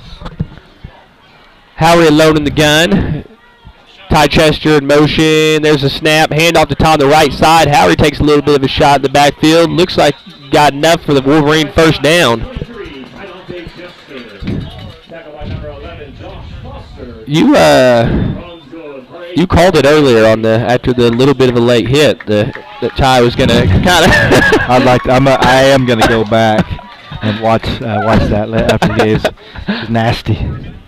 Under 2 minutes left to play. Howery with the snap. Looks to the right side. There's Solomon Bishop. Can he get down the sideline? Oh, steps out of bounds. And gives number 58 a little shot. Yeah, a little acting job there. Or 68. 68, wanting to get a call, and they kind of know they're in trouble here. Garber's getting closer to midfield, and with the playmakers we have, that can turn into 6 real quick. So yeah, he was asking the official to bail me out, please. Well, first down, yes. So Solomon gets out of bounds. They'll stop the clock at 1:42 in the second quarter. Scores 28-14 in favor of the Wolverines. Trips right for Howery, Weidling at center. Carson Bishop motion, fakes it 2-1. There's that second. And Carson gets it this time with room to run. Oh, gets tripped up there by number 4, Ashton Banks. Got a flag over there on the far side. I like that play, though. I do, too. Exciting. Brett kind of juggled the snap and made it a little more exciting than maybe it needed to be, but pretty good execution by him and Carson. Got an illegal man downfield. Is that what it is? Downfield, yeah. I knew the linemen get out quick on that. So that gain and first down will be taken away. It was pretty close. It happened so fast. I don't know how they have time to get down the field illegally. What is that? A 5 yard? 5 yards. I don't know. I hope our big boys are that fast with pads on. That'd be nice, but that's come on. I don't know. I have to go back and look at that one too. I'm gonna watch this possession tomorrow. So 1st and 15, minute 36 left in the second quarter. Howard in the gun, Twins left. David Nagel alone out wide right. There's a snap, looking right. Throws it up for grabs. David Nagel there. Oh, almost a great catch. Number 4, Ashton Banks breaks it up. I like that play call, though. I do, too. Dave had the advantage in a tough play. Not a bad throw. Nearly went to Wolverine's way, but just came loose, and we were also dealing with that sideline there. Yeah, only 5 seconds go off the clock, so after the completion, clock's not running. Minute 31 left in the second quarter. Carson Bishop at the tailback position. Snap to Howery. Howery looking to the left side and gets hit by a few Panthers in the backfield. So a long 3rd and 20-ish situation for the Wolverines as the clock winds down in the second quarter.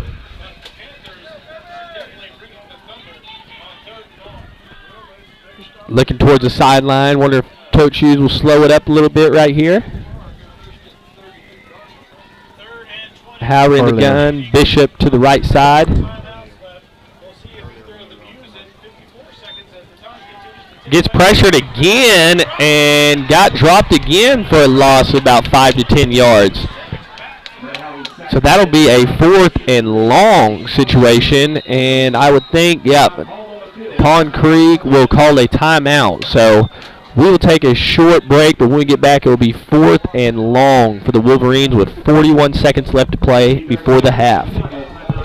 Produce inbound lead generation for our clients through integrated traditional and digital campaigns. We continuously develop new strategies, tactics, and productive efficiencies so you can reach your target market and get a measurable return on investment. This fast-paced world demands for your products and services to be presented at the moment your buyers need them. Targeted and innovative marketing creates your success. Call AMG today, your marketing partner.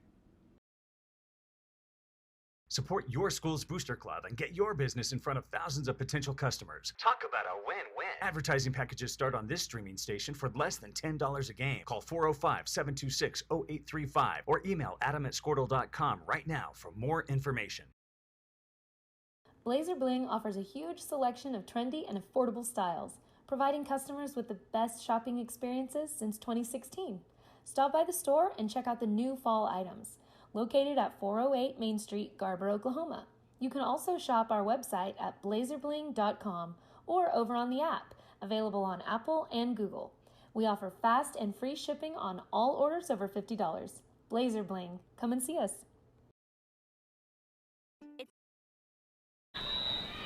So we come back with a trips left, 4th and 30 situation. Ty with the boot. Great punt as it sails over. Hopefully it takes a good Garber bounce. Yes, inside the 30-yard line as David Nagel kills it right there. Looked like Coach Harmon wanted to take a few seconds off the clock, but no big deal. So the Pond Creek Panthers will take over with 32 seconds left to play in the second quarter. Well, we go defense safe right here, Coach, don't you think? Just don't get anything, don't let anything behind you. No big plays. Yeah, probably going to keep everything in front.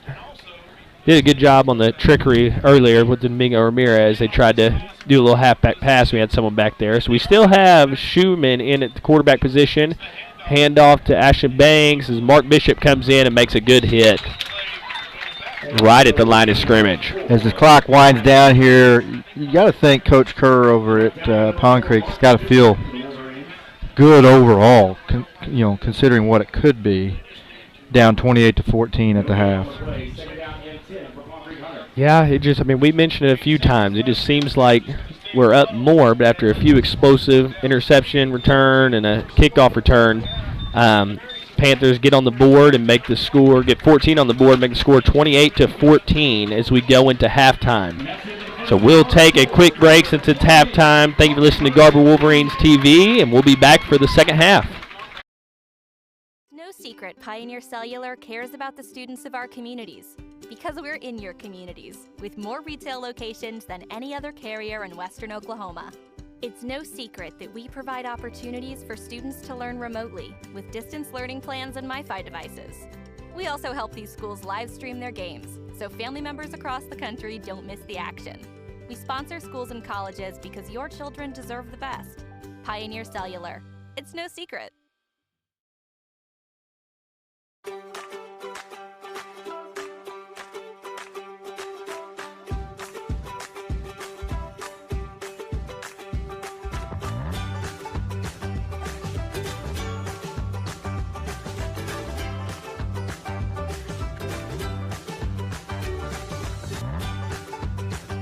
Stream with Oklahoma's #1 high school streaming service, Squirtle.tv. Find out more at squirtle.com/stream. Brian Bishop was born and raised in Enid and has raised his incredible family in the area as well. His youngest boys attend Garber Public Schools, which of course makes him an avid supporter of all Garber Wolverines athletics. In addition to his diverse background, Brian has been blessed to serve in ministry for most of his adult life as well. He is now thrilled to have the opportunity to join Blevins & Co. Realty and serve the great people of Northwest Oklahoma with all of their real estate needs. So contact Brian Bishop today at 580-297-5010. Dr. Matt Dieselhorst at Dieselhorst Sports and Orthopedics can help you get game day ready. Dr. Dieselhorst works with athletes of all ages, taking a coordinated approach to accelerate return to play and maximize athletic performance. His work with pros in sports training, injury prevention, bracing, functional rehabilitation, and imaging works seamlessly with his medical and surgical expertise. Get started by going to Dieselhorst Sports and Orthopedics. Let Dr. Matt Dieselhorst get you back on the field, backing all Oklahoma athletes on the field and off. Imagine a school with more than 26,000 enrollments per year, cultivating opportunities for students to develop new skills and gain industry-recognized certification. Now imagine a corporate training center that partners with more than 500 local businesses each year, providing a productive and prepared workforce for employers in Oklahoma through customized training. Now, imagine a community resource who believes our business thrives when our community thrives. We aren't just the local Votech, we are Autry Technology Center. Garber Co-op, serving the communities of Garber, Fairmont, and Covington, knows how important high school sports is to the community and is excited to help sponsor this contest. The Garber Co-op can help you with all of your grain, fertilizer, custom fertilized spread, feed, fuel, and propane needs. Visit the Garber Co-op today or call us at 580-863-2292. The Garber Co-op salutes all of the coaches, athletes, and cheerleaders who make the commitment to make high school sports great. At Maples Nixon Diesel Horse, we've helped a lot of people, and our goal was to treat each and every person like a friend. And as a friend, we've got your back always. We understand what you're going through. Being lawyers is what we do, but it's not all that we are. We care. We'll stand beside you throughout the entire legal process, not just as lawyers, but as your friends. We are Maples Nixon Diesel Horse, and we are here to help.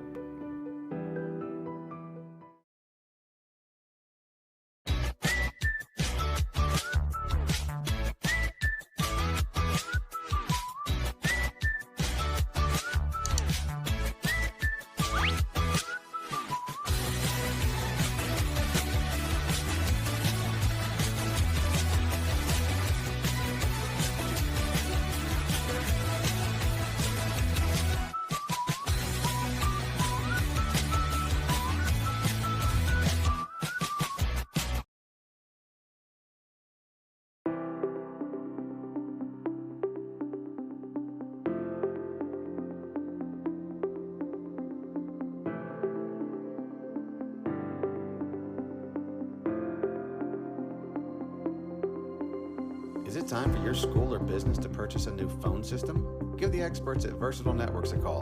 In most cases, we can provide a phone system with brand new phones for less than your current monthly bill. Call us for a free quote today. Allegiant Marketing Group produces inbound lead generation for our clients through integrated traditional and digital campaigns. We continuously develop new strategies, tactics, and productive efficiencies so you can reach your target market and get a measurable return on investment. This fast-paced world demands for your products and services to be presented at the moment your buyers need them. Targeted and innovative marketing creates your success. Call AMG today, your marketing partner. Support your school's booster club and get your business in front of thousands of potential customers. Talk about a win-win. Advertising packages start on this streaming station for less than $10 a game. Call 405-726-0835 or email adam@squirtle.com right now for more information. Blazer Bling offers a huge selection of trendy and affordable styles, providing customers with the best shopping experiences since 2016. Stop by the store and check out the new fall items. Located at 408 Main Street, Garber, Oklahoma. You can also shop our website at blazerbling.com or over on the app, available on Apple and Google. We offer fast and free shipping on all orders over $50. Blazer Bling. Come and see us. It's no secret Pioneer Cellular cares about the students of our communities because we're in your communities with more retail locations than any other carrier in Western Oklahoma. It's no secret that we provide opportunities for students to learn remotely with distance learning plans and MiFi devices. We also help these schools live stream their games, so family members across the country don't miss the action. We sponsor schools and colleges because your children deserve the best. Pioneer Cellular. It's no secret.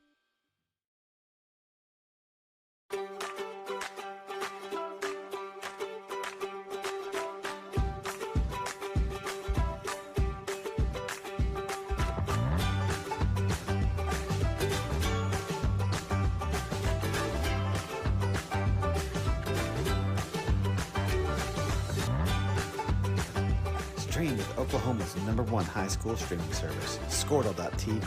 Find out more at squirtle.com/stream. Brian Bishop was born and raised in Enid and has raised his incredible family in the area as well. His youngest boys attend Garber Public Schools, which of course makes him an avid supporter of all Garber Wolverines athletics. In addition to his diverse background, Brian has been blessed to serve in ministry for most of his adult life as well.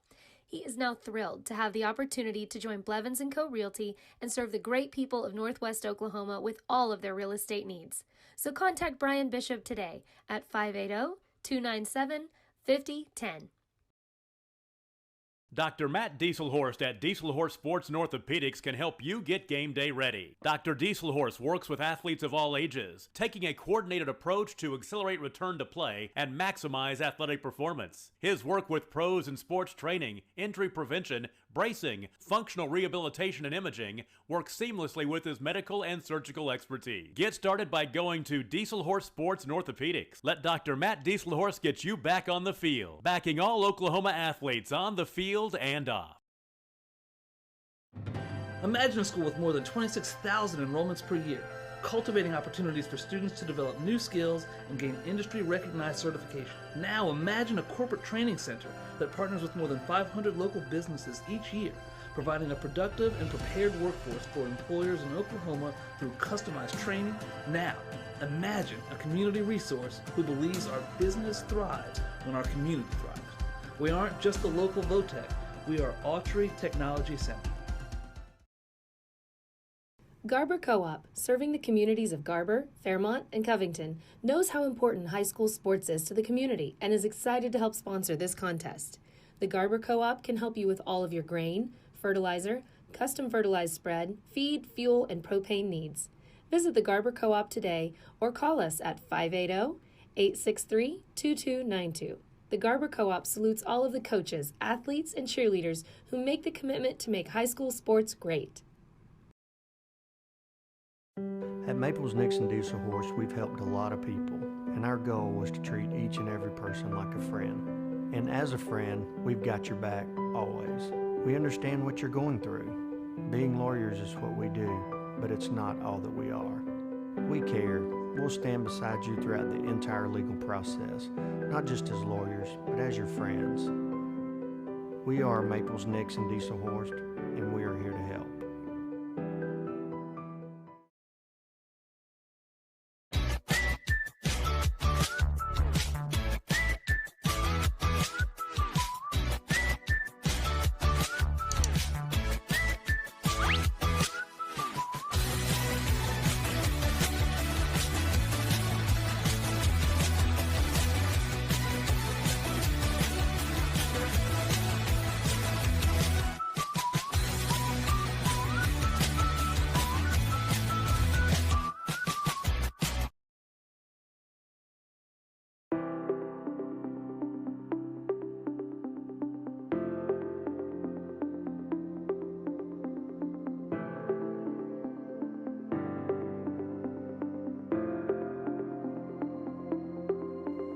Is it time for your school or business to purchase a new phone system? Give the experts at Versatile Networks a call. In most cases, we can provide a phone system with brand new phones for less than your current monthly bill. Call us for a free quote today. Allegiant Marketing Group produces inbound lead generation for our clients through integrated traditional and digital campaigns.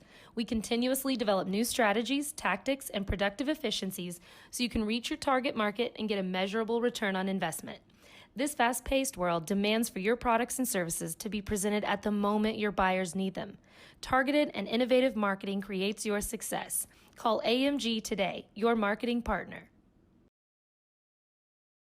Support your school's booster club and get your business in front of thousands of potential customers. Talk about a win-win. Advertising packages start on this streaming station for less than $10 a game. Call 405-726-0835 or email adam@squirtle.com right now for more information.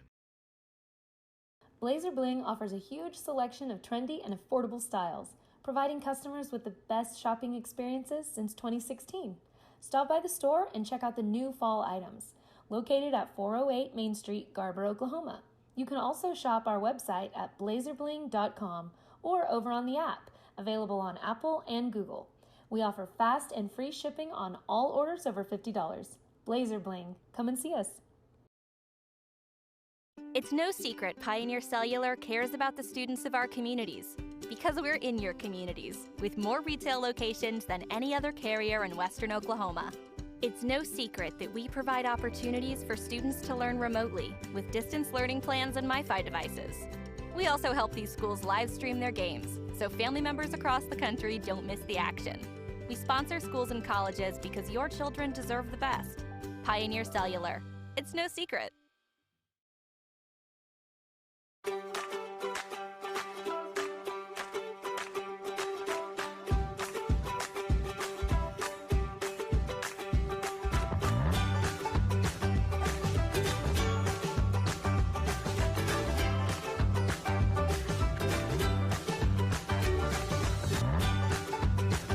Stream with Oklahoma's #1 high school streaming service, Squirtle.tv. Find out more at squirtle.com/stream.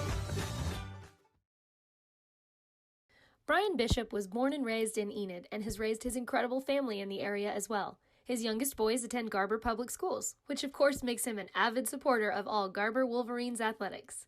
In addition to his diverse background, Brian has been blessed to serve in ministry for most of his adult life as well. He is now thrilled to have the opportunity to join Blevins & Co. Realty and serve the great people of Northwest Oklahoma with all of their real estate needs. So contact Brian Bishop today at 580-297-5010. Dr. Matt Dieselhorst at Dieselhorst Sports and Orthopedics can help you get game day ready. Dr. Dieselhorst works with athletes of all ages, taking a coordinated approach to accelerate return to play and maximize athletic performance. His work with pros in sports training, injury prevention, bracing, functional rehabilitation, and imaging works seamlessly with his medical and surgical expertise. Get started by going to Dieselhorst Sports and Orthopedics. Let Dr. Matt Dieselhorst get you back on the field, backing all Oklahoma athletes on the field and off. Imagine a school with more than 26,000 enrollments per year, cultivating opportunities for students to develop new skills and gain industry-recognized certification. Now imagine a corporate training center that partners with more than 500 local businesses each year, providing a productive and prepared workforce for employers in Oklahoma through customized training. Now, Imagine a community resource who believes our business thrives when our community thrives. We aren't just the local Votech, we are Autry Technology Center. Garber Co-op, serving the communities of Garber, Fairmont, and Covington, knows how important high school sports is to the community and is excited to help sponsor this contest. The Garber Co-op can help you with all of your grain, fertilizer, custom fertilized spread, feed, fuel, and propane needs. Visit the Garber Co-op today or call us at 580-863-2292. The Garber Co-op salutes all of the coaches, athletes, and cheerleaders who make the commitment to make high school sports great. At Maples Nixon Diesel Horse, we've helped a lot of people, and our goal was to treat each and every person like a friend. And as a friend, we've got your back always.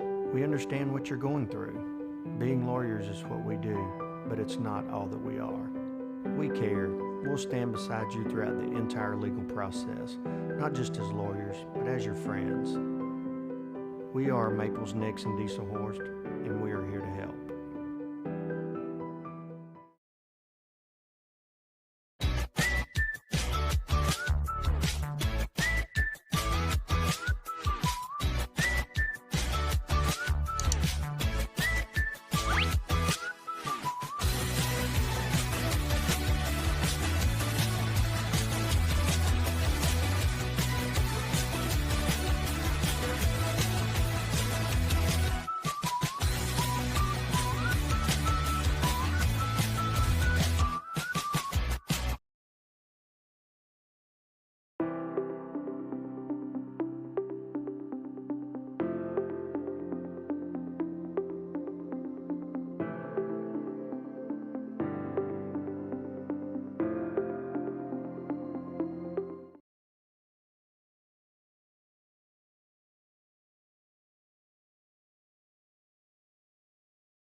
Check.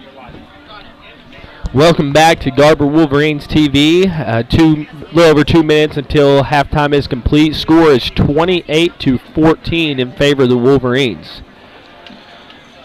First half was a little bit of a back and forth. That first quarter, Garber's up 14-0 after the long pick six by Tydante Chester. He added a rushing touchdown in there as well, and it looked like it was going to be pretty similar to what it was after the first three games of the season. Looked like it was going to go Garber's way, but Pond Creek had a few big-time plays, big-time kickoff return, pick six of their own to put 14 points on the board, and it's been back and forth since the second quarter, so that'll give Garber the 14-point lead going into the third. Things to look for here in the second half that will have an impact on this game is looking like we'll have a continued quarterback change. The only question is who it's going to be. Emsminger, number 10, Ethan Emsminger, the junior, had an injury and has left the game. And so number 2, Sapansky, came in and replaced him. And so now, it just remains to be seen who starts the third quarter at the quarterback position. But that's regardless of who it is, just a huge blow without their offensive leader for the Panthers. Yeah, so Wolverines will have to wait to see who comes out for the Panthers, as Wolverines will get the chance to receive the kickoff first to begin the third quarter. Been 2 squib kicks in a row for them so far, so I would assume they're going to probably try to do that again. I agree. 8-man football, there's just so much room to roam, and to take the risk out of the kickoff return with a dangerous guy back there with Mark, I think that's a good strategy. William David, number 50 for the Panthers, will be the kicker. He backs up, makes sure his special teams unit is ready. He goes to make the kick. It is a squib kick up the middle. Take a good bounce. David picks it up, going backwards, looking for a hole. tackle, gets upfield, gets tackled by 3, 4, 5 Panthers, but Wolverines will take over at the 35-yard line to begin the second half.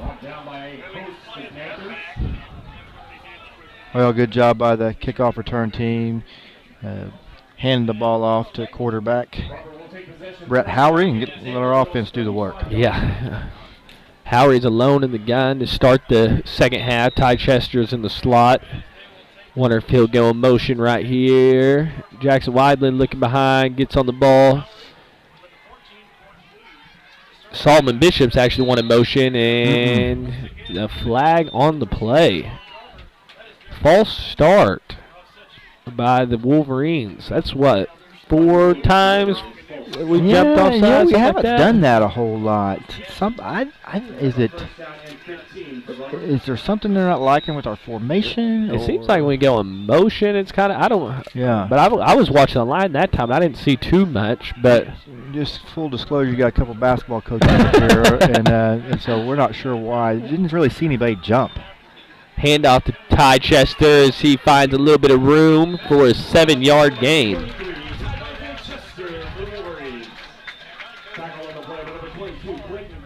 22 with the tackle, Gibson. He's been in a lot of tackles for the Panthers tonight.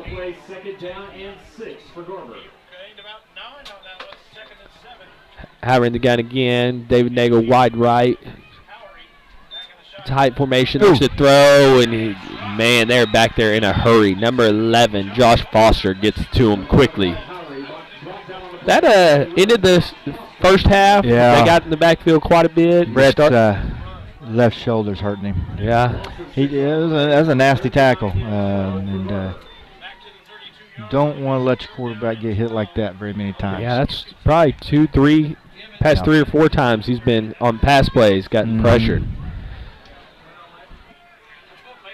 Checks the play, looks to the sideline, looks to the left towards his weapons along the left side. David Nail, Solomon Bishop, Ty Chester left side. They're bringing a blitz, and it looks like 50 was offsides right there. Yeah, and he tried to tee off on Ty Chester. Really not a clean play. Yeah, William David tried to get an early start. So we'll get 5 yards right there, make this 3rd and 13, 3rd and 8. So a little more manageable for the Wolverines. 50 kind of hands on his knees. He's the one that laid that hit. Yeah, well, that's what happens when you pick a fight with a brick wall. Howery alone in the gun. I like that matchup with Ty. Oh, got him? Yeah, looks like he got the nose guard to jump off sides. There we go. So after the false start, back-to-back offsides against the Panthers. Makes this, was 3rd and 13, now 3rd and 8, now 3rd and 3. Back-to-back penalties bring a 3rd and 3. So now Ty Chester joins Howery in the gun. Solomon Bishop in motion going to the right side. It's the receiver. Lines down. There's a snap. Hand up to Ty Chester. He's got a little bit of, gets swooped up there. Yeah, I think he's going to, that's a bad spot. He got to the 45. I sure felt like. I thought so too. 4th and 1, though, inches. Yeah, bring in Blazer, so a little more of a tight formation when he comes in the game. He did get pushed back real quick. He definitely got there, I thought. We'll just go ahead and get it here. 4th and short on the first possession. Tries to get him with the hard count, looks to the sideline, gets the play call, checks the band. Ty Chester to his left side. Blazer in a little wingback type look, and looks like Coach Hughes will call a timeout. Pretty big play to start the second half. It is, and you just, in these situations, you just make sure everything is right. The play clock was dwindling on us, and so a good timeout there by Coach Hughes. Yeah, I'd love to get the first down right here and keep the ball in our hands, try to put more points on the board. So need to kind of settle in right here, make sure we got the best play call. Everybody knows what's going on. Yes. Try to get him to jump off sides right there. Couldn't get him to do it a 3rd time. The linebacker had been on the line of scrimmage that a guy. Yeah, he was coming in flying. So wonder if they'll go. Look like they bunched the line right there at three defensive linemen in tight, kind of goal line probably type formation. Yes. So we'll see. Coach Hughes is talking to his offense right now. like I said, 4th and inches, beginning of the third quarter. Get the momentum going on our side if we can find a way to get a yard right here. Love any sport to see what a team or coach responds with out of a timeout. And it's something I always tune in to. Let's see what Coach Hughes and the Wolverines have up their sleeve for the Panthers. Yeah, so a little bit different formation. Blazer back there at the tailback. Ty Chester out wide right, and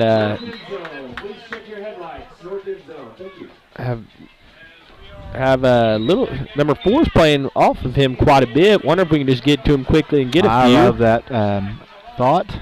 And there it is. Yep, catch, get upfield. Man, look at this basketball coach up here calling it out. Yep, good call there, Fletcher Reed. The mismatch was definitely there, but I'll tell you, 04 really kind of came up and did made his it best to disrupt the play. So good. After the timeout, saw him getting that bunch formation, saw the secondary in not super tight coverage, and Coach Hughes puts Ty Chester out at the receiver position to get the first down. Love that call by Coach Hughes. Yes, great call. So drops back pass, scooping that across the middle, makes the catch for the first down. You know, that play has been there all year. Yeah. And, you know, obviously Coach Kerr knows what he's doing. Something I noticed tonight is there's somebody waiting on Carson Skubanek as he turns up the field. Yeah, that's been one of those plays. It seems like we've gotten 20, 25 yards, and tonight it's still there, but it's 10 yards, 12 yards. So first and 10 from the Panthers 40. Pitch to Ty. Grabs it with his left hand, one-handed. Got number 3 on the backside, and he breaks to the sideline, and he has scored for a 40-yard touchdown, but there is a flag, and it looks like it's going to be a hold. Sure was really late. It was just late. You know, Ty was to the outside. Ty was gone when he threw the flag. And that's what you could tell the coaches are frustrated. Just sometimes it may be the right call, but timing sometimes makes it look. Did it affect the play? That's sometimes right. Man, so after the explosive 40-yard touchdown run by Ty Chester, Holding negates it, and it'll be first and about 20, first little under 20. And if I know Ty, he's mainly disappointed about that wasted steps. Yeah. That wasted sprint. So, yeah, Ty takes a short break. Carson Bishop comes in at the tailback position. Looks at the slant route. Oh, in and out of the hands of Solomon Bishop. So 2nd and 17 now after the incompletion.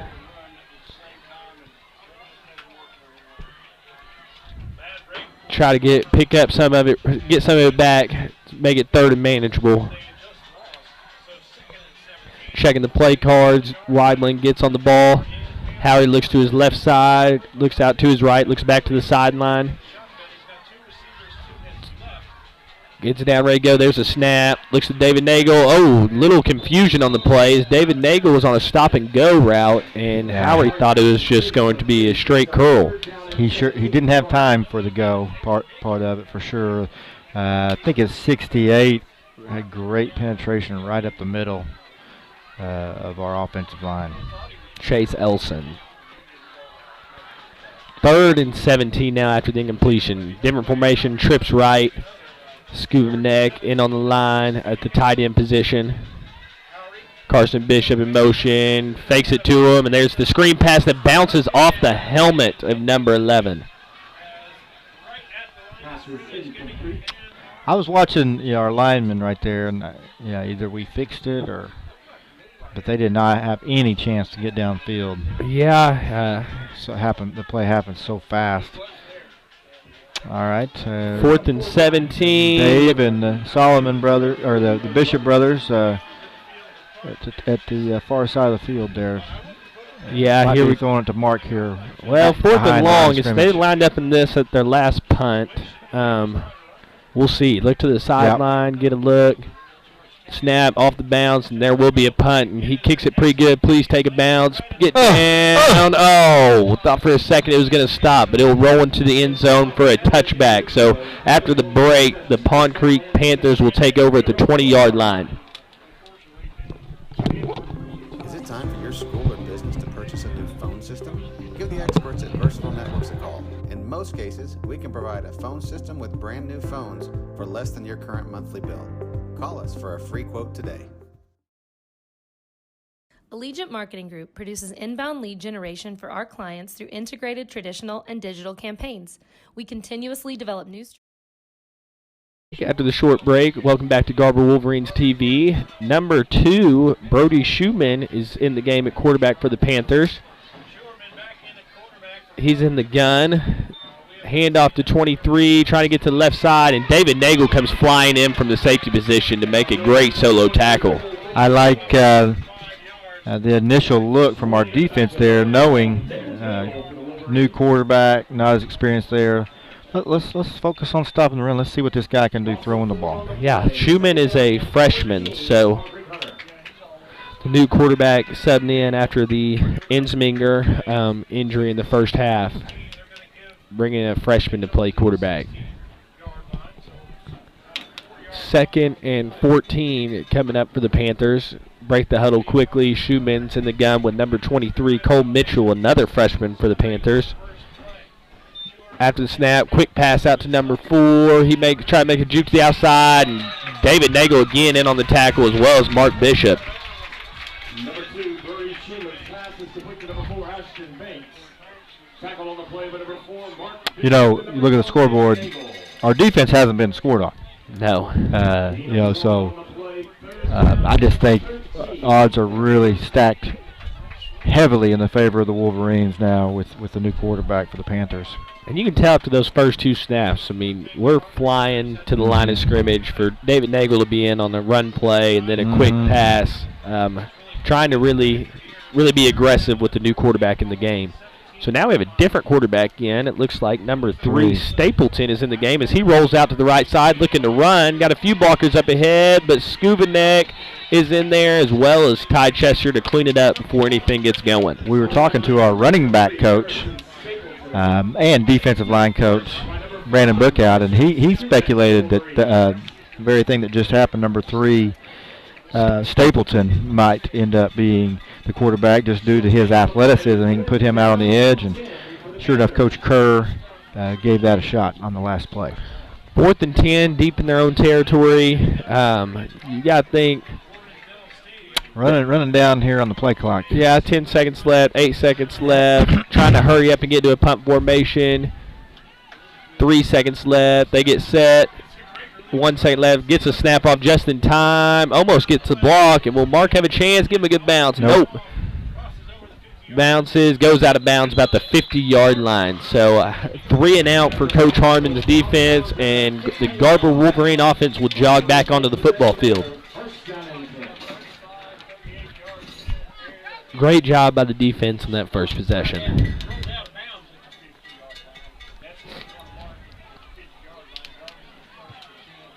Well, you know, we kind of hit a lull here, Coach. Yeah.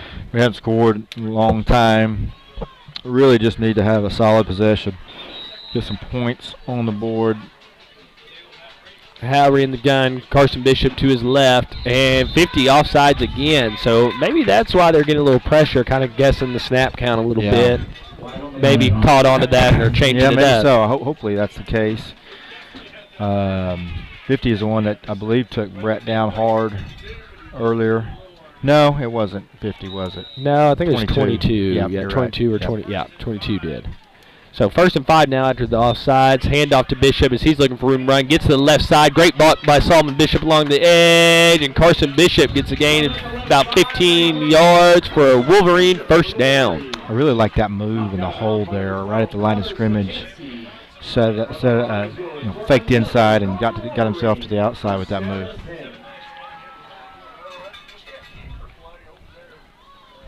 He's a hard-nosed runner. He's, like you said, kind of sees that hole, gets one cut. He's running hard to get as much yardage as he can. Mm-hmm. Howard in the gun, Twins left. Carson Bishop to the right side. Another handoff to Carson Bishop as he makes a juke back to the inside, and 22 brings him down for a loss of 1. So 22, Clayton Gibson is in on the tackle. I like our substitution pattern with Ty and Carson Bishop and others, but, you know, it's tempting. It'd be tempting for me just to, you know, saddle Ty up and just running 30 times, you know. But, you know, I think it's smart to get him rest. Little screen pass out to Solomon, and number 4, Ashton Banks, gets to him in a hurry before he has any time to get any running room. So another loss of 2 yards brings up a 3rd and 15 for the Wolverines. I think I am figuring out who number 4 is. Saw him in basketball last year, little bitty guy, but tough and just really has an unbelievable motor. And nice effort by that young man. He's made a few good tackles on guys. I mean, tackled Ty Chester a few times. Good tackle by Solomon Bishop. You'll see him in basketball. He's just a no back down type of kid. Yeah, you can tell just by watching. There's snap, handoff Ty Chester on 3rd and 14. He gets the edge, and he tries to get to the first down, pretty close to the first down line. See where the spot is. Looks like it may be a yard short. Really a high tackle. You wouldn't think that as big as Ty is, people would try to do that. But they were flirting with a face mask or a horse collar there. Yeah, it was pretty close, especially along the sideline. So actually 4th and 2. Get him on the hard count for the Wolverine first down. Good job. Great discipline by Garber there. Yeah, that's impressive. Especially to get Coach Kerr, Coach Team to do that many times is a good accomplishment by the hard count and the offensive line. Good job by the Wolverines. So after the penalty, bring a 1st and 10 for the Wolverines as we entered the red zone. Howry's in the gun. Ty Chester to his right. Looks like a little option. Pitches it to him. Has a little hole. Gets about 10 to 12 yards, but a flag behind the play. See what we got here. Holding again called on the Wolverines. So back it up. Well, that's the second time Ty's kind of gotten to the edge, and holding will bring it back. I know that's not going to sit well with Ty. He goes to the sideline to get a breather. So now 1st and 20 for about the 26-yard line. Howry's in the gun. Carson Bishop's to his left. Twins left. One out wide right. And Mark Bishop. Mark Bishop's in motion. There's a snap. And bobbles the snap. Get on it. Oh. All right, maintain possession there. Howard jumps on top of it. So the Wolverines are able to regain possession, but kind of a little bit of a bobble there. Looked like maybe in a jet sweep type action with Mark Bishop and just didn't get the snap. 2nd and long, a little over 20 yards. So now we're outside the 30-yard line. Twins left, David Nagel out wide left, Solomon Bishop in the slot.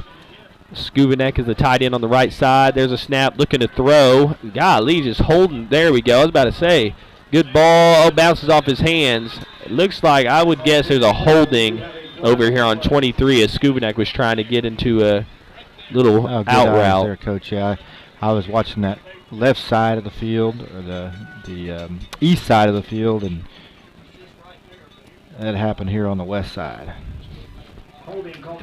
He was. Well, it's good to know that Mr. Unruh's flag goes against Pond Creek too. Just kidding. Friends with him. So after the hold, we'll get closer back to the red zone. Bring up a 2nd and 12. Or maybe about 13. So Howry's alone in the gun. Carson Bishop in the slot. Solomon Bishop wide left. David Nagel wide right. Howry on the snap. Looks to the right side for David Nagel. Throws it up. And did he get a foot down? That's a great catch. 1 foot in, Nick Howe. Yes, sir. Great catch by David Nagel, getting the foot down with a little toe tap for the Wolverine touchdown. Yep. And down kind of comes up a little bit. Yeah, I think it's just one of those impact plays, and he'll be all right here in a minute, as tough as he is. Took out the Jeter Shipley. A little walk boy over there. Yeah, might have 2 down now. Great play by David. Yeah, good throw by Brett. 2-point conversion attempt. Harry's loading the gun. Twins right, twins left, rolls to the left side, looking to throw, and just tries to get rid of it as he takes a hit in the backfield. So a 2-point conversion is no good, but that does not take away from the exciting play that just happened. The Howery pass to David Nagel, great grab, gets a foot down for the Wolverine touchdown to make the score 34-14. We're going to take a short break and be back after that. Strategies, tactics, and productive efficiencies so you can reach your target market and get a measurable return on investment. This fast-paced world demands for your products and services to be presented at the moment your buyers need them. Targeted and innovative marketing creates your success. Call AMG today, your marketing partner. Support your school's booster club and get your business in front of thousands of potential customers. Talk about a win-win. Advertising packages start on this streaming station for less than $10 a game. Call 405-726-0835 or email adam@squirtle.com right now for more information. Blazer Bling offers a huge selection of trendy and affordable styles, providing customers with the best shopping experiences since 2016. Stop by the store. Welcome back to Garber Wolverines TV. After the touchdown, the Wolverines are up 34-14 over the Pond Creek Hunter Panthers. Good news, Wolverines fan. It looks like Mr. Nagel is fine. He developed a cramp. It looked like painful, but temporary. Yeah, he'll be okay. So after the great grab, great catch for the touchdown, kind of cramped up. Maybe just got a little overexcited. Yeah. Sometimes those celebrations will get you. Happy for him. Yeah. Hard-working dude. Wolverines special teams unit is about to kick off. We won't see the pooch kick from David Nagel as he's on the sideline right here. It won't be David. Ty kicks it deep. Takes a bounce about the 20-yard line. Number 12, Zemanski, had a great return earlier, but trying to find room. He's elusive. Man, every time I think he's bottled up, he just finds a way to get out of it. Out of bounds about the 35-yard line as the Panther offense will take the field on 1st and 10. Well, the defense has been dominant tonight. Yes, it's looked really good. And really offense has had spots. It's just, here and there we've stumbled. Penalties at times, a few sacks. Yep.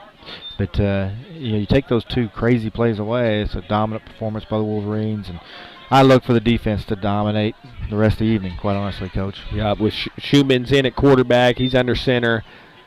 Fakes it, looking to throw. And he just kind of throws it out of bounds. Interesting. Yeah, that's got to be intentional grounding, right?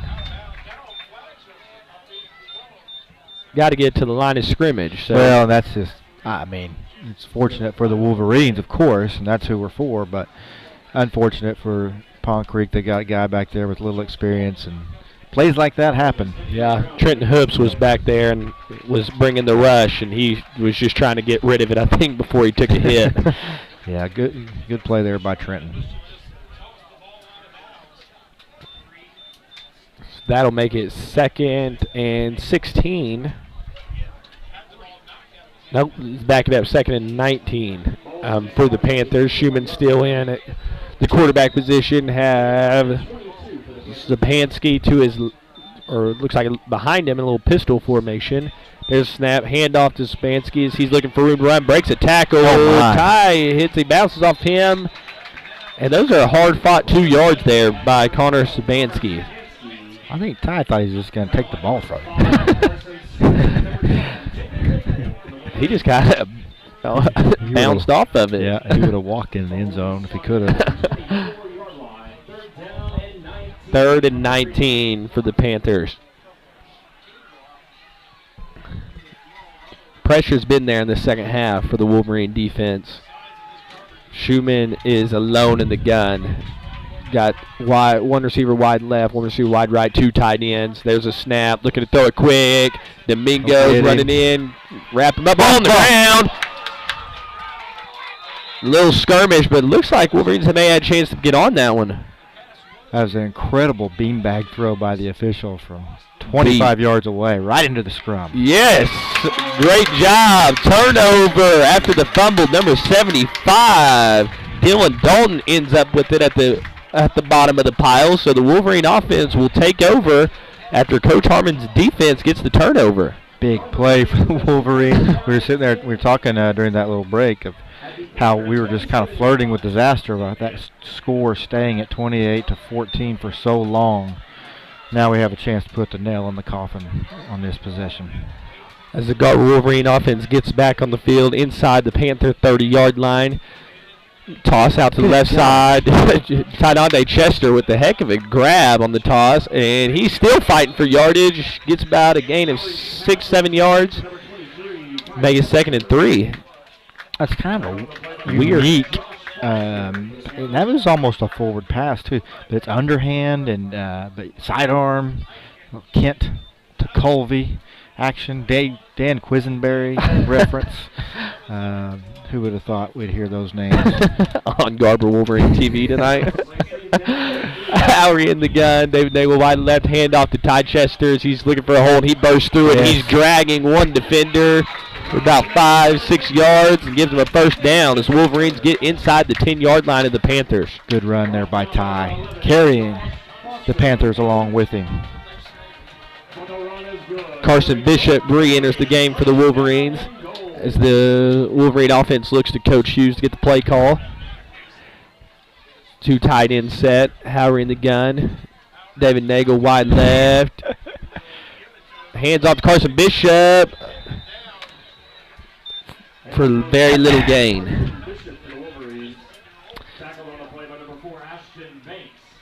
Ty Chester is a tired young man. You know, he's not just carrying himself. He's carrying 3 or 4 guys there. That'll wear on a guy for sure. Wolverine offense looks to the sideline, get the play call. The good thing is it also wears on Pond Creek. Yeah, you can start to tell some of these. I mean, earlier we saw some pretty good runs, but now he's starting to get 5, 6, 7. Yes. I mean, well, that was sniffed out well by that number 68. Yeah, we had a skirmish in the back. Looked like number, what was that, Dakota Martin, 99. He drove his man to the goal line. Skuvinek was also back there. I don't know if he was involved or not. We have a Pond Creek player down. Looks like a cramp situation. So we'll take a quick break and get back after the injury timeout. Located at 408 Main Street, Garber, Oklahoma. You can also shop our website at blazerbling.com or over on the app, available on Apple and Google. We offer fast and free shipping on all orders over $50. Blazer Bling. Come and see us. It's no secret Pioneer Cellular cares about the students of our communities because we're in your communities with more retail locations than any other carrier in Western Oklahoma. It's no secret that we provide opportunities for students to learn remotely with distance learning plans and MiFi devices. We also help these schools live stream their games so family members across the country don't miss the action. We sponsor schools and colleges because your children deserve the best. Pioneer Cellular. It's no secret.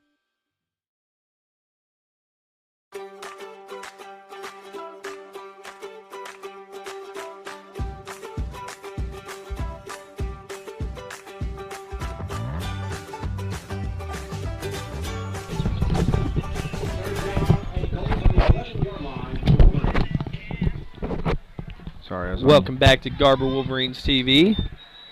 We come out of the timeout. 3rd and goal for the Wolverines. Looking left side towards the twin side, and he got a man in the back of the end zone. Jump pass. Oh, incomplete. Number 3, Harrison Stapleton, breaks it up. There is a flag, so we'll have to see what. All right, I hear.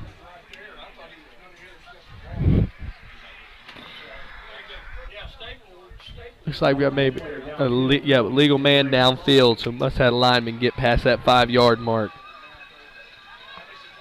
4th and goal for the Wolverines. If they accept the penalty, we'll see if they accept it. Nope, decline the penalty. So 4th down for the Wolverines.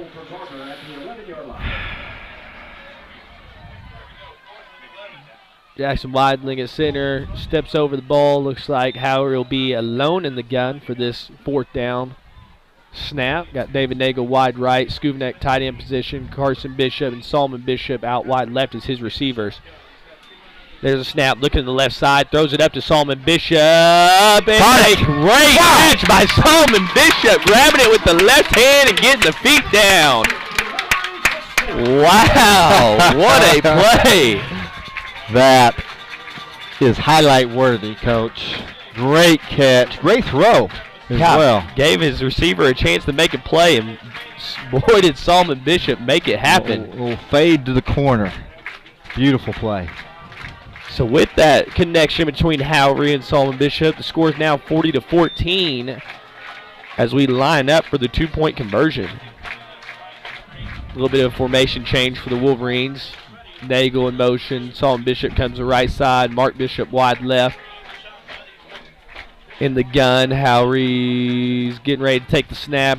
As he does, he rolls right, and Mark Bishop coming across the middle, threw that one on a rope. And Mark Bishop gets the reception for the 2-point conversion. Great job by Howry.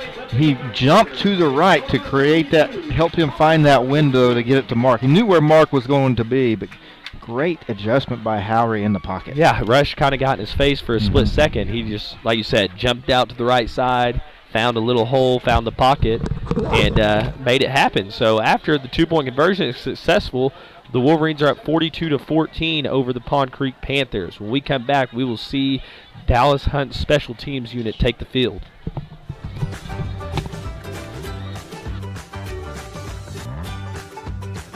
Stream with Oklahoma's #1 high school streaming service, Squirtle.tv. Find out more at squirtle.com/stream.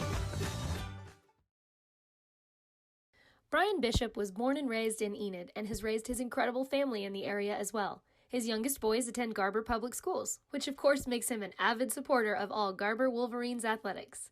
In addition to his diverse background, Brian has been blessed to serve in ministry for most of his adult life as well. He is now thrilled to have the opportunity to join Blevins & Co. Realty and serve the great people of Northwest Oklahoma with all of their real estate needs.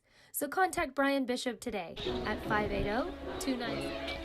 Welcome back to Garber Wolverines TV. After Brett Howry's 3rd touchdown pass of the game, second to Solomon Bishop, the Garber Wolverines are up 42-14. You are listening to myself and Coach Jones to my left on Garber Wolverine TV. We thank you for tuning in as the 3rd quarter has been all Wolverines so far. And it needed to be. Yes. The game was teetering around too long at that 28-14 mark, that score, and great to see the Wolverines come out here and start the 3rd quarter. Sign of a good team. Yeah. That's what good teams do, 3rd quarter. Ty kicks it off deep and gives Savansky another chance for a return, and he's just kind of sneaky with his moves. He is sneaky.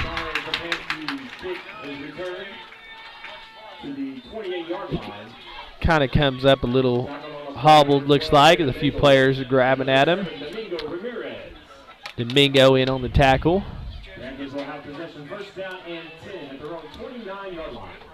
First and 10 for the Panthers. Offensively, they have not got much going here in the 3rd. No, and they didn't really have any in the first half, but you knew it was going to be extra tough on the Panthers with the injury to Ethan Emsminger. I just feel like we played on the Panthers side of the field this whole 3rd quarter. Mm-hmm.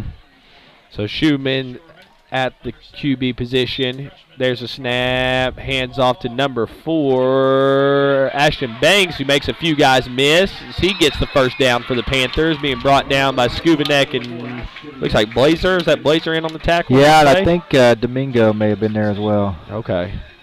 Dave's struggling with the cramp. Yep. He wants to be in there. I mean, he just wants to play. Yeah, he's frustrated that he's having to deal with that. 1st and 10 for the Panthers. Yeah, he's grabbing his hamstring now. Third quarter gets under a minute, the minute mark. Schumann gets under center. Snap, hands off to number 11. He makes a few guys miss. Mark Bishop gets a hold of him, which slows him down. Domingo cleans it up, but not before the Panthers get a first down as Josh Foster finds a hole. Josh Foster's slow to get up for the Panthers. You know, it's not. It's kind of cool outside. I mean, it's not that it's hot out here, and some cramping incidents on both teams happening tonight. Got a sub in. We got Dylan Dalton coming back in and plays nose guard as Schumann gets under center. Looks like we got a heavy left set for the Panthers, and maybe a little early movement. Doesn't look like they gave it to us, but number 84, Seth Smith, makes the tackle at the line of scrimmage. You know, Seth's a young man that you can tell he enjoys it. He enjoys. Not afraid of contact, is he? No, he just has a good motor. So that'll bring us to the end of the third quarter. So after the big-time third quarter by the Garber Wolverines, the score is 42-14. We'll be back for the fourth quarter after a short break. Dieselhorse Sports and Orthopedics can help you get game day ready. Dr. Dieselhorse works with athletes of all ages, taking a coordinated approach to accelerate return to play and maximize athletic performance. His work with pros in sports training, injury prevention, bracing, functional rehabilitation, and imaging works seamlessly with his medical and surgical expertise. Get started by going to Dieselhorse Sports and Orthopedics. Let Dr. Matt Dieselhorse get you back on the field, backing all Oklahoma athletes on the field and off. Imagine a school with more than 26,000 enrollments per year, cultivating opportunities for students to develop new skills and gain industry-recognized certification. Now imagine a corporate training center that partners with more than 500 local businesses each year. Welcome back to Garber Wolverines TV. The score is 42-14 entering the fourth. Hey, I just want to take this opportunity to thank the sponsors of our broadcast at GarberWolverines.tv. Go to GarberWolverines.tv and click that advertise button and support our athletes, please. Schumann drops back to pass, pump fakes left, now rolling out right, throws it on the run, looking for number 4. Oh, probably got a pass interference, looks like. Yeah, you know, he was right there, but yeah. By the way, Mark's a great athlete, but he is a freshman. And the only thing he maybe could have done better is get that head around. Yeah, if he looks back and makes a play on the ball. There's no flag, but he was right there. Nobody's going to beat him, you know, deep. If you know, it's step for step. It's not. He's not going to get beat. And that will be the call, pass interference. So kind of disadvantage for Marks as well. The ball's a little underthrown, so receiver had to come back to it. David's looking a little bit better over here on the sideline. I think he's chomping at the bit to get back in there. Just following Coach Harmon around over there, isn't he? So after the pass interference, it'll be a 1st and 10 for the Panthers at the Wolverine 30-yard line.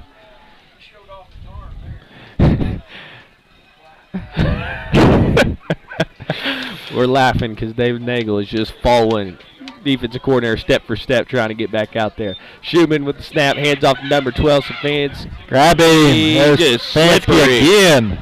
Just slippery runner. Can't wrap him up. It's weird. We got him. He is slippery. Check his jersey. You know? Just rubbing. He's got Vaseline or something slick. We've had a hard time bringing him down different times tonight.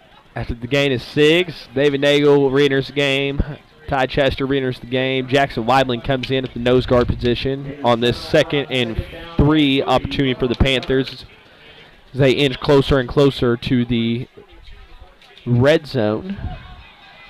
Schumann under center. We got number 4, Ashton Banks, freshman for the Panthers, as the tailback. Pitch to the left side, and Solomon and David are in on the tackle. We have a lot of flags in on the play. Looked like there might have been a hold on the left side of the line.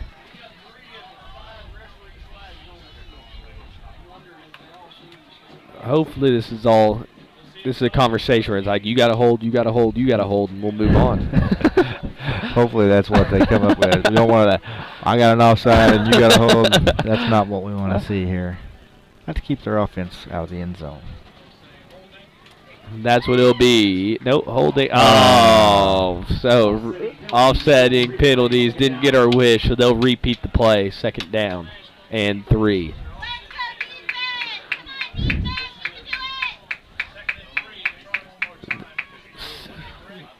Second and 3 for the Panthers. Tried a little sweep play that last time, trying to get the ball to the outside. Schumann's over there on the sideline. Coaching staff, as he runs in the play, gets the huddle, getting to 15 seconds on the play clock, break the huddle quickly. Schumann gets under center and looks like a little high wingback formation with number 11 and 23 back there as the backs.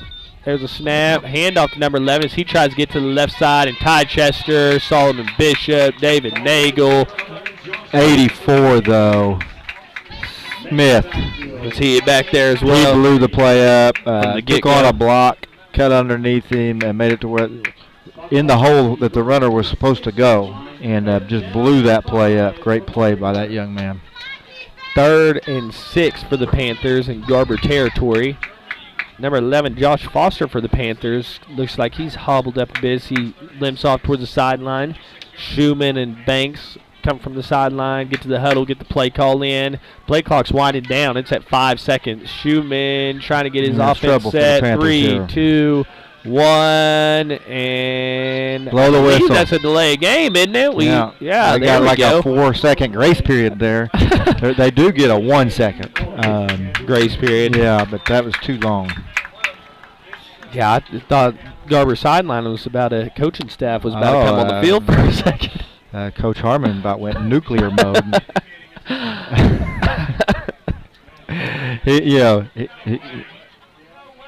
Now we got a little confusion. They waved off the penalty. They're saying they got a timeout in. Well, I don't know what we're talking. They're okay. Delay of games. Okay. They're gonna had a little bit of confusion if Pond Creek got the timeout in time, but after a discussion they did not. So this will be a 3rd and 10, 3rd and 11 situation for the Panthers around the 30-yard line. You could see Coach Harmon really wanting it for his defense and the kids to keep their offense out of the end zone tonight. Schumann's in the gun, got twins right, one out wide left. Yep. And there's a false start by number 50, it looked like. Receivers, too. 24 and 4 and 50 all jump. The right side then. Yep.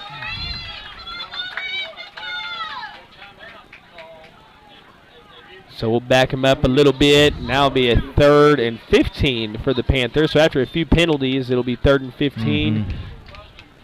Yeah, the scenario's getting a little bit better for the Wolverines after the last couple of penalties for sure. Coach Harmon there at the 45-yard line is feeling a little bit better about it. Right, as we break the huddle, Schumann's alone in the gun. Got 2 tight ends, one on each side of the formation. 2 wide receivers, 1 wide right, 1 wide left. There's a snap, high snap. He brings it down, and there's Seth Smith. Get him! Jump pass, and there's Solomon Bishop with the pick. Yes, there he goes. There we go. Pick about the 40. He's got Schumann to beat, and yes, he will beat him as Solomon Bishop with the pick 6 for his 3rd touchdown of the game.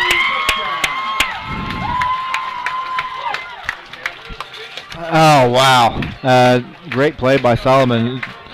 You throw a jump ball in the area of Solomon, he's going to win it. Yeah, that started with the defensive line getting pressure on him early. Couldn't probably get to his original read and try to just get rid of it on 3rd and long. And Solomon Bishop comes up with a pick, and he has green grass in front of him. We said it earlier. It's good for the Garber Wolverines and our fan base. 2 pick sixes to the good guys. To the good guys.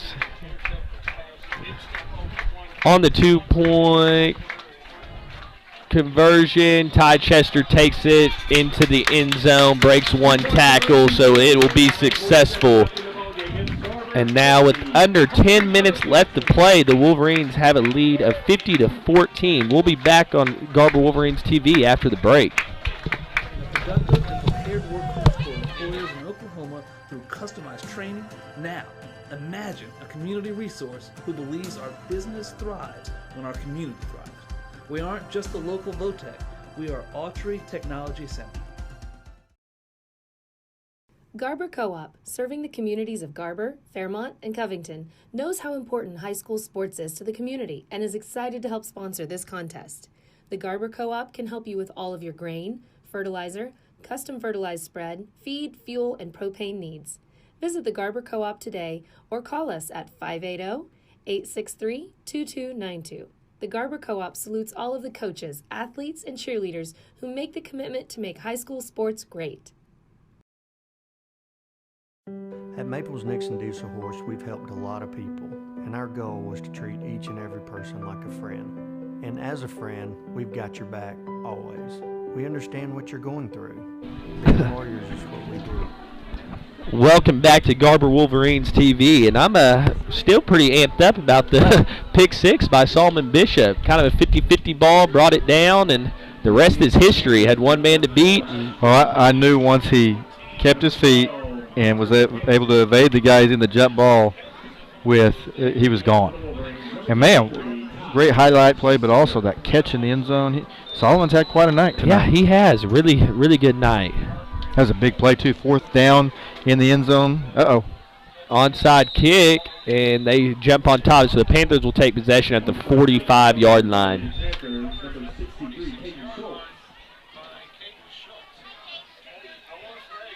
Solomon Bishop's a great kid. Love to see him have success out on the football field. Love it for him. He is a good, sweet young man, and, yeah, it's great to see him do well. The Panthers will take over with 9 minutes and 47 seconds left in the fourth. You got number 65, Jason Borland, in at nose guard for the Wolverines. Ty Chester was wanting to play defense, but the coaches are saying that's enough for you. Shootman comes in there in the I formation. Handoff to number 4, trying to get to the outside, and Solomon Bishop in on the tackle as well as Seth Smith. Seth Smith is being so disruptive. He's just getting upfield, and they're running it his direction, and he's making them go backwards. Great job by Seth. Riley Grant, senior, coming in to play in for the Wolverine defense. Got freshman Trevin Blazer in at linebacker for the Wolverines. Domingo is at the safety position. There's a snap to Schumann. Handoff to number 23 as he makes a few guys miss. Cuts it back to the left side. Solomon grabs a hold of him. He gets a few more tough yards. It's close to the first down marker by Cole Mitchell. Freshman for the Panthers with a nice run. Yep, first down. Solomon just grabbed her waist and hung on. Nobody could help him. That is a touchdown-saving tackle. 1st and 10 on the 45-yard line for the Panthers. Break the huddle. Schumann looks like he will be in the gun with Zapansky to his left side. 2 wide receivers, 2 tight ends. There's a snap, handoff to Zapansky, and had a few Wolverines in the backfield, but couldn't wrap him up. And Zapansky, we've seen his explosiveness earlier as he makes a few guys miss. Goodness gracious. Good. Crazy. Slippery.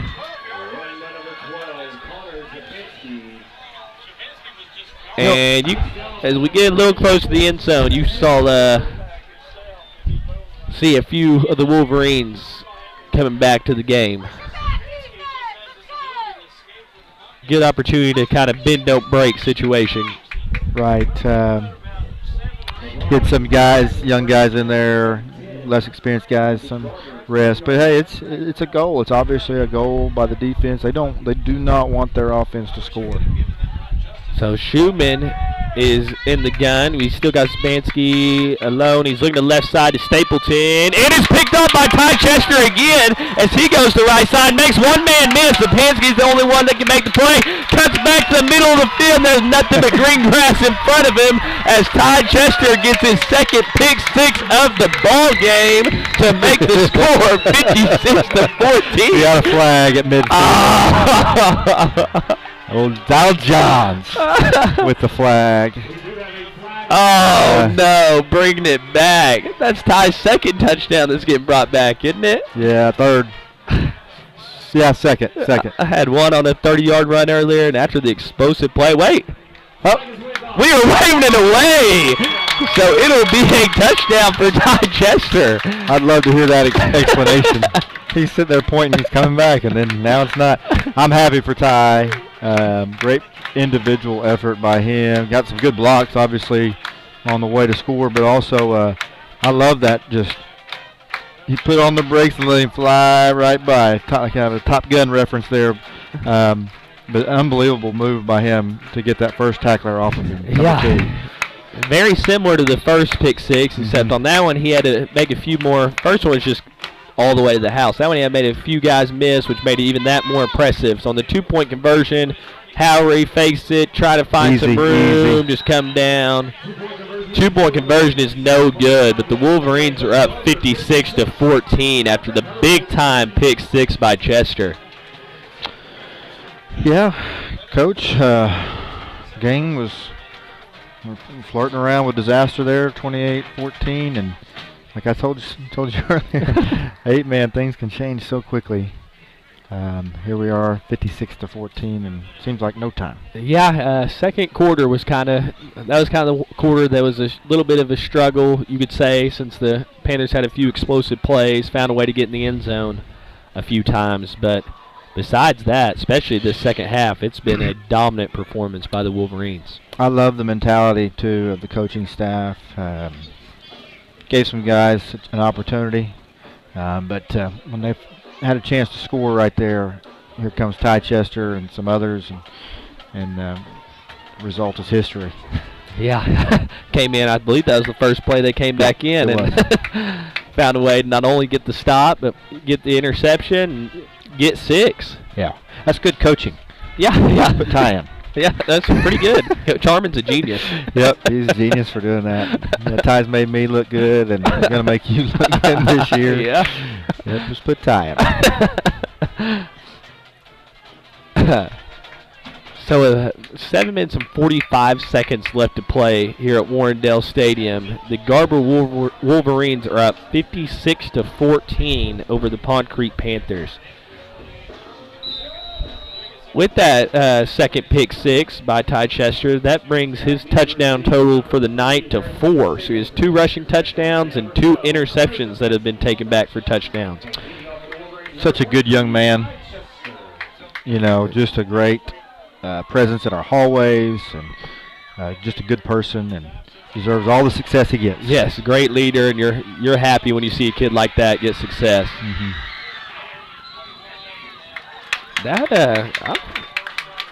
Zapansky is just, every time you feel like... You know, he's tough. Yeah. He just will not, he refuses to go down. Yeah. Respect a kid with that mentality. The Panthers will take over at the 27-yard line. We see Carson Bishop entering the game on defense.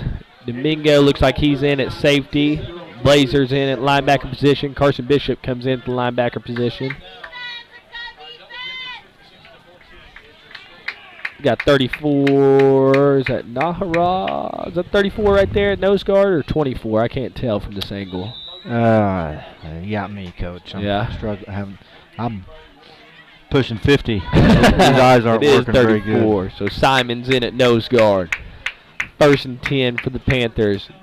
There's a snap, handoff, trying to get out to the right side, and Domingo grabs a foot. Carson Bishop, I believe, was in there to finish it off. Cole Mitchell with a gain of about 1 to 2 yards. Number 21, Hayden Deeds is coming in for the Wolverine defense. Oh, was he in on the last play as well? Nope, he just came in, coming in at nose guard. All right.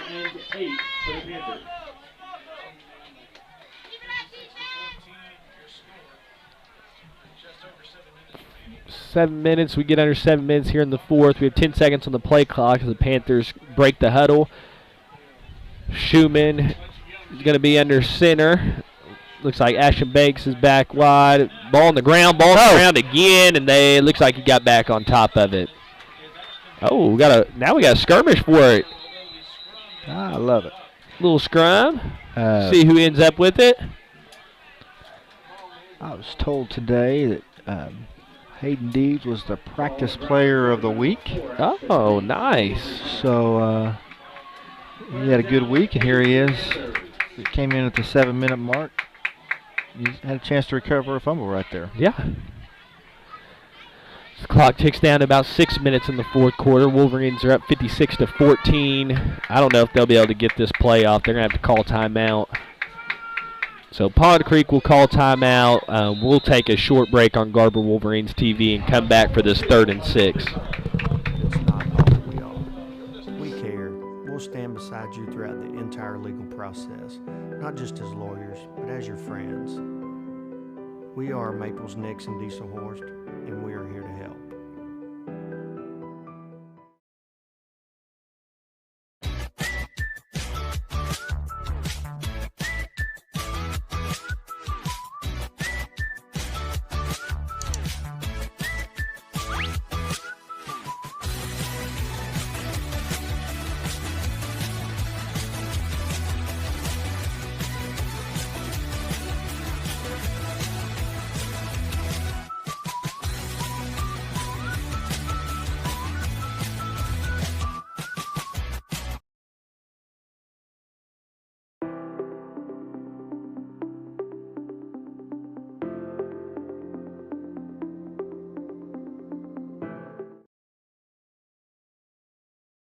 After the timeout, there'll be a 3rd and 7 for the Panthers. Schumann gets under center. We have number 4, Ashton Banks, as the tailback.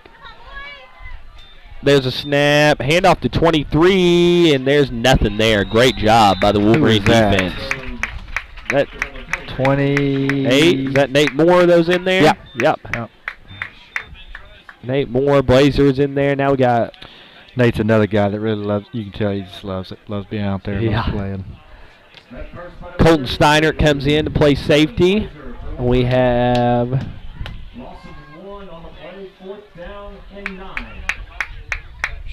31, which I do not have in the program. You know who 31 is? He's not on the program. 17, Ty Silver's entered the game at linebacker. Schumann with the fake, looking to throw. Got the rush and just kind of throws it away. Yeah. Good decision by the quarterback there. Under a lot of pressure. So after the 4th down and 4th down, there'll be a turnover on downs, I guess I should say, and the Garber Wolverine offense will take the field with a lead of 56-14 with a little over 5 minutes left to play. It wasn't a good decision. Yeah, I didn't. You shouldn't. Yeah, I mean, it's better than a pick 6, I suppose. Yeah, I've got 3 of those so far for the psycho defense, you could say. Psycho defense. That's the motto. This year. So pretty snazzy looking shirt you're wearing. Yeah, I had to represent. So Domingo Ramirez in at quarterback, handoff to Nate Moore. With little room to run, so it'll be 2nd and 10 for the Wolverines. Got Ty Silvers in the game on offense. Peyton Simic enters the game, as well as number 10, Jacob Burkhart. Comes in at the running back position, Domingo at gun. In the gun, there's a snap. Ramirez handoff to Jacob as he tries to find a hole. Pretty good run.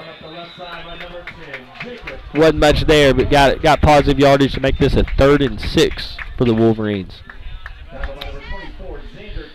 good opportunity for some guys here. Deeds there on the offensive line, and 24. Riley Grants, the senior. Good to see him out there as well. As we get to the 4-minute marker. Colton Steinert left in this game. Yep, Steiner here out wide left. Yep. Got Ty Silvers in the slot. Mingo with the snap. Rolls out right. Kind of has little room. Cuts back upfield and finds a hole. Makes a few guys miss. Hold on to the ball. Keep rolling. Yeah. Great run by Domingo Ramirez for the Wolverine. First down. Domingo's got some savvy to him, you know. Yeah. He really does. Lined up, you see him a little more on defense, but I've seen him line up at safety, corner. Kind of one of those guys, jack of all trades, I guess you could say. He can shoot it a little bit too. Yeah. I'm not going to complain about that one bit.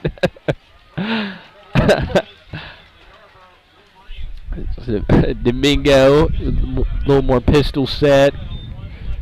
Hand off to number 10, Burkhardt. Makes a spin move, gets it to the 5. As we're a little bit above a little over 3 minutes left in the 4th. Wolverines are flirting with a 45 mercy rule. I don't know. Math is hard. Yeah, 46, 40. 42 right now, aren't we? Sitting 42 right now? Yep. Okay. Good call. So Domingo got a guy in motion. Hands off to Silvers. I believe he's searching for a hole. So he's looking for room to run. Not much there. So bring up a third down for the Wolverine offense. You know, you knew Pond Creek, and you know they're going to be well coached. They're going to have pride to them. I mean, just like we've talked about all night, Sapansky just won't go down. The kids have played hard. Right now, they are not wanting the Wolverines to get in the end zone to enable the mercy rule 45 situation. 2 minutes and 20 seconds left to play in the game. 3rd and 4, so I guess you could get a first down here for the Wolverines without scoring. I like Domingo around an end again. Domingo, handoff to Burkhardt, and the ball's on the ground. Lost it on the handoff, and number 60, Lucas Stoll for the Panthers, hops on it to get them the possession. So a little over 2 minutes left to play. The Panthers will take over after the turnover, the fumble recovery, with the score 56-14 in favor of the Wolverines.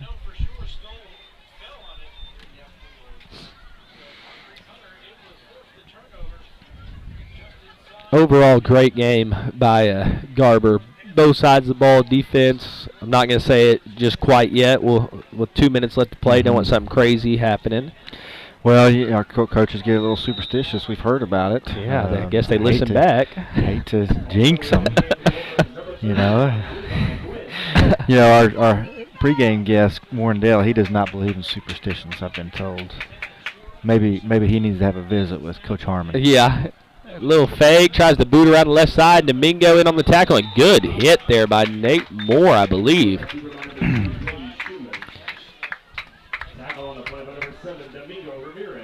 Under 2 minutes left to play. After the loss, the Panthers will have the ball about the 3-yard line. How good does the field look, Fletch? Looks really good. Amazing. Coach Dale's a magician with what he does for our outdoor fields and facilities here at Garber Public Schools. 46 years of service. Wow, that's unreal. Pretty unreal. Appreciate everything he does for GPS. Schumann hands it off to the fullback. And there he is, Savansky again. Just can't wrap him up, and he gets the outside, and he may score right here. Yes, he's to 50, and there's no one that's going to catch him. He will get in the end zone on a 96-yard touchdown for Savansky. Man. So that'll bring the score to 56-20. And you hate to be greedy, but I was kind of hoping the defense could pull it off and not give up one there. Yeah, all in all, they played really well. great defensive showing here by the Wolverines tonight. Man, but I'll tell you, if a kid just deserved to get into the end zone because of sheer effort, it would be him. Yeah. We don't like it anyway. But he deserves some credit tonight. Yeah, especially that's his second explosive play. He took the kickoff back earlier, and then that run as well for over 95 yards. So Schumann on the 2-point conversion gets the outside. We have a flag on the play, kind of behind the play as he brings it in. Got a holding call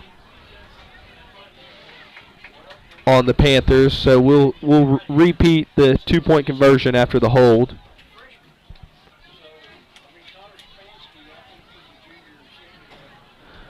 I think we're having see if we get the flag picked up. Yep, counting off the yardage. We'll try again. So I got 1 minute and 1 second left. 2-point conversion upcoming for the Panthers. After the penalty, we will retry the 2-point conversion. As the 2-point conversion will be reattempted. See if they can get it. So the 2-yard now turns into 12 yards. The score is 56-20 now after the long run by Stefanski. Schumann in the gun. There's a snap, looking to the right side. That's a hold if there ever was one. Throws across the middle, and he's open, but just kind of missed them. So 2-point conversion is unsuccessful. So got about 1 minute left, 1 minute 1 second left in the fourth quarter. The Wolverines are up 56-20, and I would bet we just kind of kneel on it if we can get the kickoff. Don't you think? You know, what I'm interested to see is what Pond Creek does here. Do they try to get onside and get it back and try to make that? You know, I don't know if that's you could equate that to basketball situations where you're taking your starters out and trying to then press or something like that. One of those unwritten rules. I don't know if they have those in football. Yeah, I don't know either. But I think really the game is over. It just needs to get over. You know, you'd like to. I mean, any coach, you're not gonna sit here and lay down and say you quit or anything like that. But with the lead being 56-20. Yeah, that would be. I mean, there's just not enough time to make it happen, even if you got an onside kick and explosive plays and squib it down the field and let's get this thing over with. Yeah, I agree. But hey, I'm not the coach.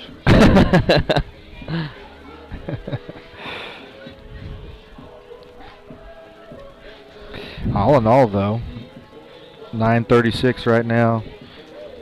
Pretty 2.5-hour game. 4-quarter game. Not too bad. It moved along pretty good. Yeah. Seemed like we only played a little over a half over at Coyle, and we got out of there about the same time. Yeah, that game did take a little bit. Mm-hmm. So, line up to kick with the minute left to play. Number 50, William David, will be the kicker for the Panthers. Kicks it deep, and Mark Bishop jumps on it, and he had a knee down. Probably the right thing. I mean, I wanted to see the return, but I did too. we for another week we are left wanting more. Yeah, in the return game. Hasn't had a kickoff return yet, have we? I don't think so. All season long. Yeah, he wanted it too. He's disappointed. You can tell. Minute left to play. Break the huddle with Domingo Ramirez in at the quarterback position. In the gun. Hand off to Nate Morris. He goes up the middle with a little bit of hole. Gets brought down.